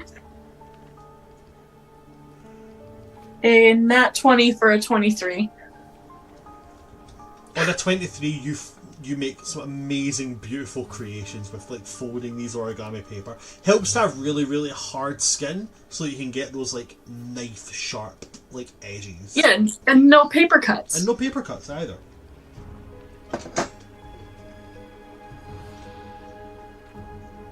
As she is making her sad origami, she's gonna look out over her her little perch and be like, "Oh, Penny, what if they don't like me?" Penny's gonna be then what we do is we just throw cookies at them. Everybody loves cookies. I don't know if they like projectile cookies. Projectile cookies are the best type of cookie. I've had it on very, very good authority. Sure. But everyone, they look so fancy, and everyone seems to be really sure of who they are, and I have no idea what I'm doing. I've heard of this phrase. Maybe it'll work here. Fake it till you make it. I'm already making it. Do you want another paper crane? Oh god, that didn't work out quite as well as I thought it did. It. No, I forgot that you were already making things. Yeah, okay, I'll have a crane. They take the crane, they stuff it in their pouch. So what do you want to do? I just want to look at the stars. Okay, we can just look at the stars. And also, do you have like a bag of peanuts or something? I'm feeling a little pain. Yeah, I do have peanuts. You're not allergic, are you? Yeah. Okay. And it pulls out a bag of peanuts for you. It's like, they're salt roasted. Oh, perfect. So then she's just like eating her peanuts and looking at the stars and making her sad origami, but it's becoming slightly hopeful origami. What's your passive perception? 13. Okay. How does Dia feel about loud noises? She is quite accustomed to them. Okay. Because you just kind of make a lot of loud noises when you are heavy and you, like, when you are stone and you step on stone. Yeah. Off in the distance, close towards the animal pens, you can hear a sound which sounds a lot like some kind of tortured, wounded animal screeching in pain. Immediately, Dia jumps down from her perch and starts booking it. You book it towards animal pens, towards this noise, rounding around the pens, looking around wildly to try and find the location of this noise. And what you find is a tall furbolg playing bagpipes. Huh. Okay. Not what I thought that was going to be. Yeah. Pleasantly surprised. Do you want a paper crane? It stops and like, oh, hello. I did nae mean to wake you up. Oh, it's okay. I was already awake. Oh, right.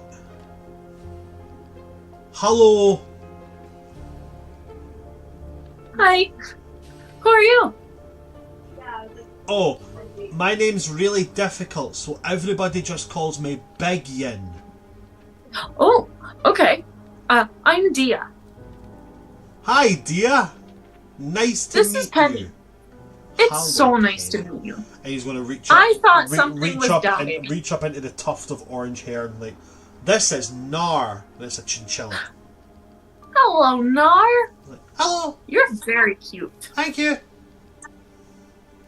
May I pet your little head with one finger?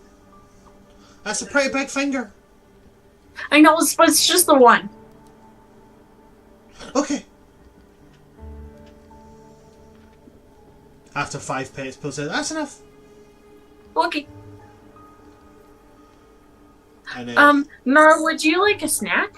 Biggin, would you like a snack? yes.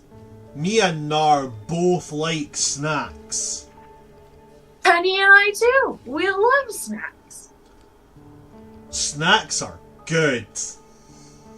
She, like, reaches out a hand and, like, waits for Penny to hand her whatever the first snack Penny grabs is. Pulls out. Potato chips. Do you like chips? Looks at it and goes, haha. This is one of those funny language things. They're nae chips. They're crisps. Chips are made of potatoes. Well, these are also made of potatoes, but does that mean you don't like them? Or if they're made of potatoes, I'll probably like them. Then they're all for you. They take them, they open them up, and they just grab like a whole handful. These are really good. Right? They're my favorite snack that Penny has. Listen, excuse me a minute, and he turns in.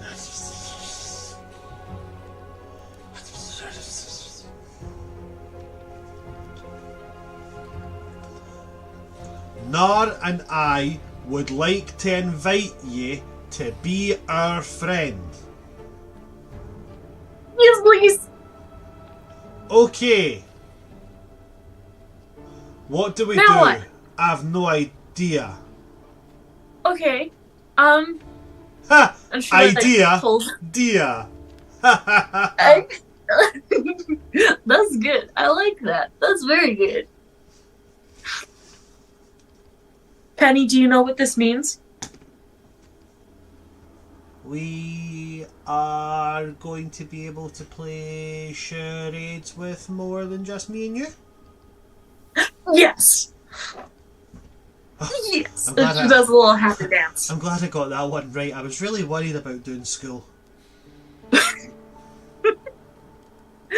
Oh, no more sad origami tonight.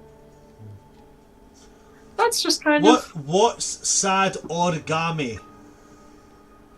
It's when I'm sad, so I fold paper really weird, and then it comes out, and she like pulls out like of a different pocket, just like a handful of different origami pieces.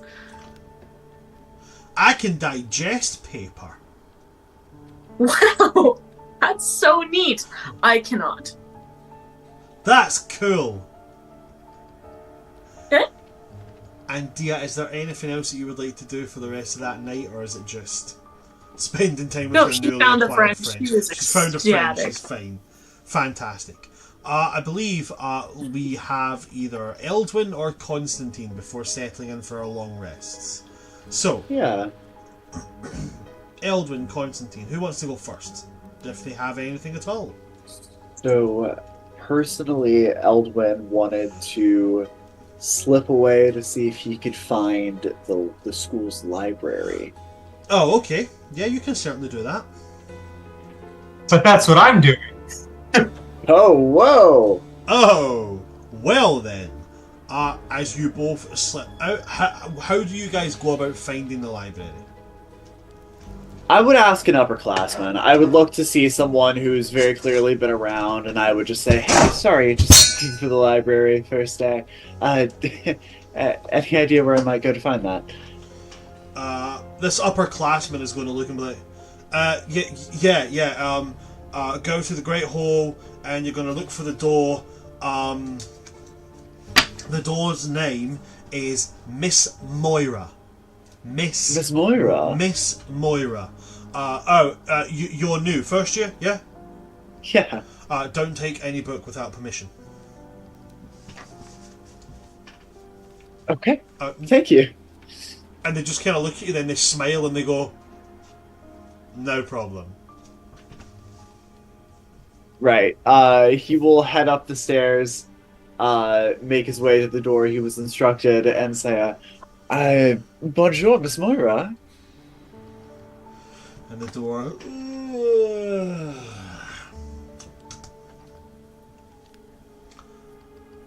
Oh, hello dear, how are you? Fantastic. How are you? Doing very well, dear. Are you looking to get to the library? Yes, please. I've been so looking forward to seeing it. I'm very glad. Now, while you're in there, if you're looking for a particular book, you just ask any of the library helpers, and they'll be sure to run it right along for you, dear, okay? Well, thank you so much. Constantine, you would be able at this point, as you're milling about, also looking for overhear the conversation about going to the library. I'll walk up. Library this way. Sorry, that's one of my words that usually pops through. Hey, boss! The door's talking! The door's talking! It's got a big face! It's a big face on the wall! Also, who's that guy? Hey, Abandon, I really need to read tonight, so I'll tell you what. I'll give you 2 favors. Dog food. Dog food? Dog food.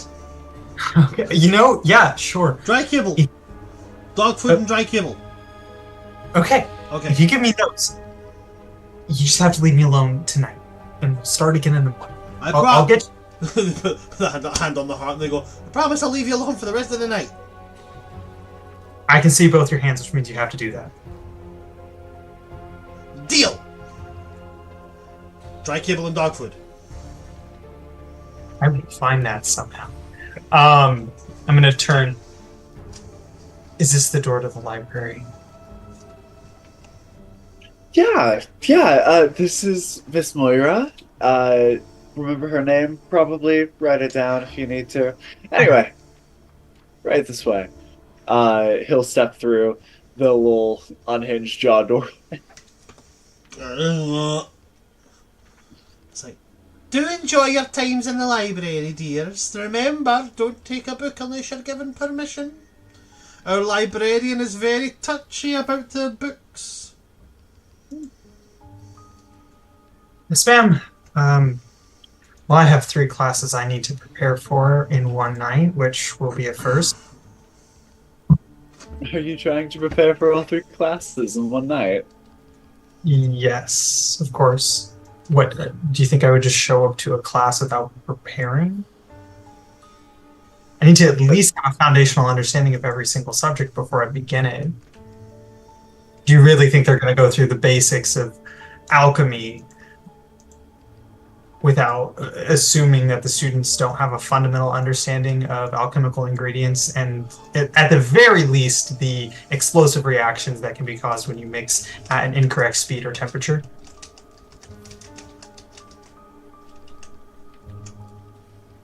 Am I in the wrong place? Are you trying? I might be. I kind of assumed yes, they would be teaching us everything from the It's a school. They teach you? Yes, but imagine learning something, waiting until you're supposed to know something to then start learning it. It's not, you can't just, oh, are you one of those people who just shows up and tries to learn it on the go? Oh, you're one of those people who needs to sit down and study to know how to do something. God, sorry your common sense skills were shot and you only have book smarts to compensate. Well, at least I wasn't just born with everything I was given. I actually had to work for it. Ooh, easy and big assumptions to make. Careful, careful. I mean, judging by your dress and your general demeanor, what, sorcerer? Judging by your raccoon, what, high school dropout? Hey, what do you say about me? I swear, I'll take this guy out. Hey, you want your eye missing? I'll take your eye, boy. Last time I took somebody's eye, he made it his whole personality and became a lich god. Let's fucking do this, motherfucker! somehow he's got a shiv. While I definitely want to continue this back and forth, I do need to apologize for the tiny raccoon that just threatened your life. I do feel like it's a little far. Bad. Sorry. Hey, don't you apologize for me! He just said I'm trash! You are what you eat. Oh hell, then you're about to be Raccoon Fist, motherfucker!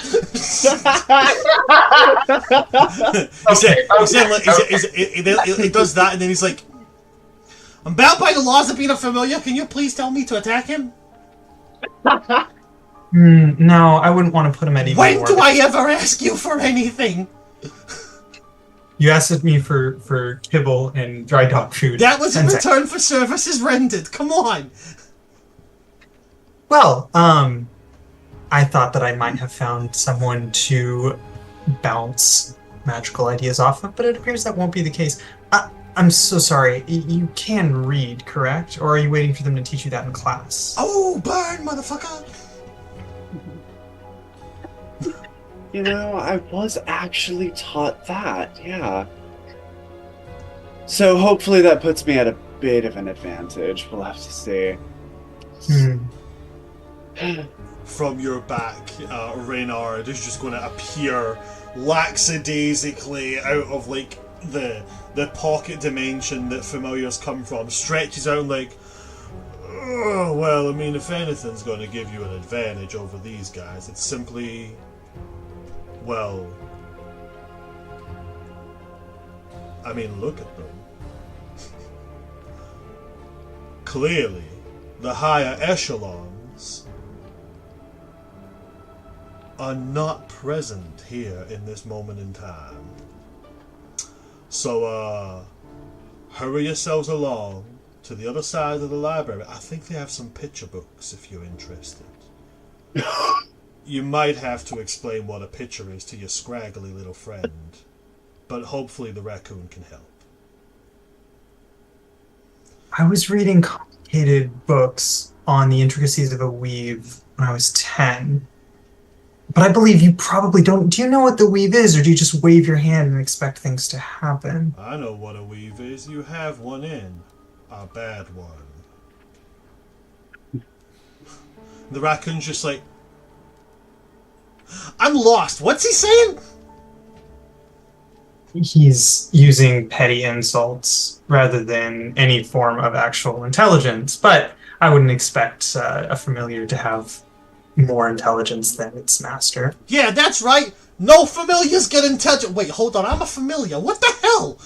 Like, friendly fire here, man. Come on. Perhaps we shall see who performs better in tomorrow's classes, and let that be the defining factor. After all, being able to insult doesn't translate to magical ability. Otherwise, you would be somewhat proficient. Oh, damn, this is so serious for you. Okay, cool. What's your name? I'm Eldwin. Constantine. Yeah, nice to meet you. Anyway, enjoy your books. Nerd. And Eldwin's gonna turn and leave. Yeah! And your mother! So,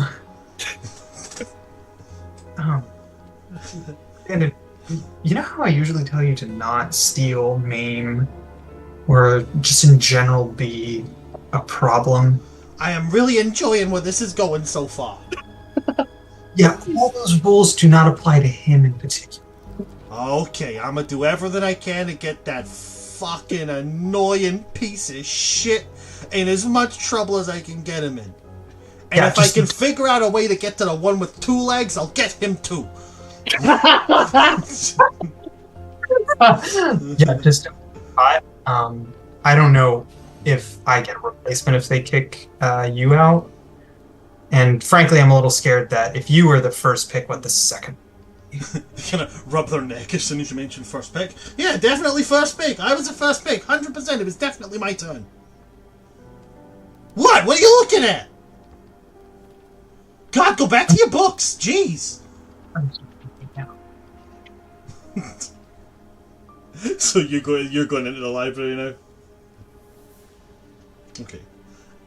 Constantine, as you enter the library, this large black and grey feathered owlin flies down and lands right in front of you, standing up like toweringly tall. And they say, "You're new." Yes. I'm looking for books on these 3 topics. Sections 2, 5, and 7. Do not touch any other books in here. If you take any books, I will know. And I will make sure you are lost within the categories of these tomes until I can be bothered to find you. I respect the rules of the library much, so I will only access the books that you give permission. Then Though I you- have to... Being lost in the tomes does sound quite appealing. They do that thing that owls do where they cock their head like a full 180 degree, like a full 90 degree angle, and like, you and I will get along well. And they hand you back your list and they say, "Enjoy my library," and they turn and they fly away again. Oh, civilized company at last. So you're wandering around just looking for these 3 particular books, yeah? Yes, I will be... Okay, so are you staying up all night? I'm guessing to read 3 books, even with the keen mind feat, I would probably need to, yeah? I'd say pulling an all-nighter would probably be the only way to read 3 books. Yes, then I will be doing that. Or reading as comprehending as much as possible. Okay. And Eldwin, what about you? After the argument of the library, anything else that you would like to do? we a bit peckish, go to the Great Hall, get some food, then go back to the door. So wandering around, you find you're able to find Quintilius, find your way to the canteen, then find your way back to your dorm. Yeah, All right. that's really gonna be it, though. Then with I'll that, maybe bring Ambrosia a snack. Then with that and everybody finding their way back to the dorms and taking their long rest, that will be us for our first session, guys. Thank you very much for everybody that came along to see us. Thank you to my wonderful and amazing cast for making this such a fun and enjoyable session. I hope you guys had fun as well, and I hope you're excited to see more unfold in this academy. Now, very quickly, I'm just going to do our sign-offs. As you're all aware, in the advertisements that I've done for this, any funds that we receive, any donations we receive, I am trying to get a donation link set up just now, so please bear with me on that. If not, if I don't have it solved by next week, I will just use the World Tree Quest PayPal, and then I'll post, I think you get, like, when you make donations, you get, like, donation transaction numbers so that they can be checked on a public realm, so I'll be sure to post those if it does come down to that. But I am trying to get a donation links set up because that's technology and I'm not good at that. If I can get that, we are raising money specifically for one, the Critical Role Foundation, because they pretty much like help everybody. Like they just have a thing pointed at everyone, and they also have an emergency fund, which is something I really like. So if there's ever an emergency in the world, money goes straight to that, and the other half of the money will be going to the Trevor Project, which specifically aims at helping transgender teens get the legal and the medical and the mental health help that they desperately need. So please do consider giving to that. Obviously, this does take a lot of inspiration from something that was, you know, wizard school themed, which was written by a horrifically turfy human being, and so I figure what better way than to get back at that than to do a wizard school theme and raise money for transgender people. So that's what we're going to be doing with this one, guys. If you like what you've seen here today, you can check out all of our other social medias at World Tree Quest, pretty much everywhere. We're getting better at posting stuff, I promise. I am struggling, but I'm getting better. And if you want to see stuff that I do, I'm on TikTok, Son of Asgard. I haven't posted anything D&D related for a while, but I am getting back to it very, very soon. So what I'm going to do is I'm going to pass over to my players, and I'm going to allow them to plug anything that they might want to. So we're just going to start, and we're going to go round robin style. So, Gina, is there anything that you would like to plug at all?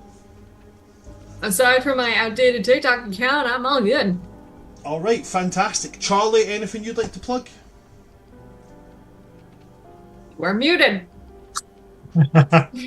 Ooh.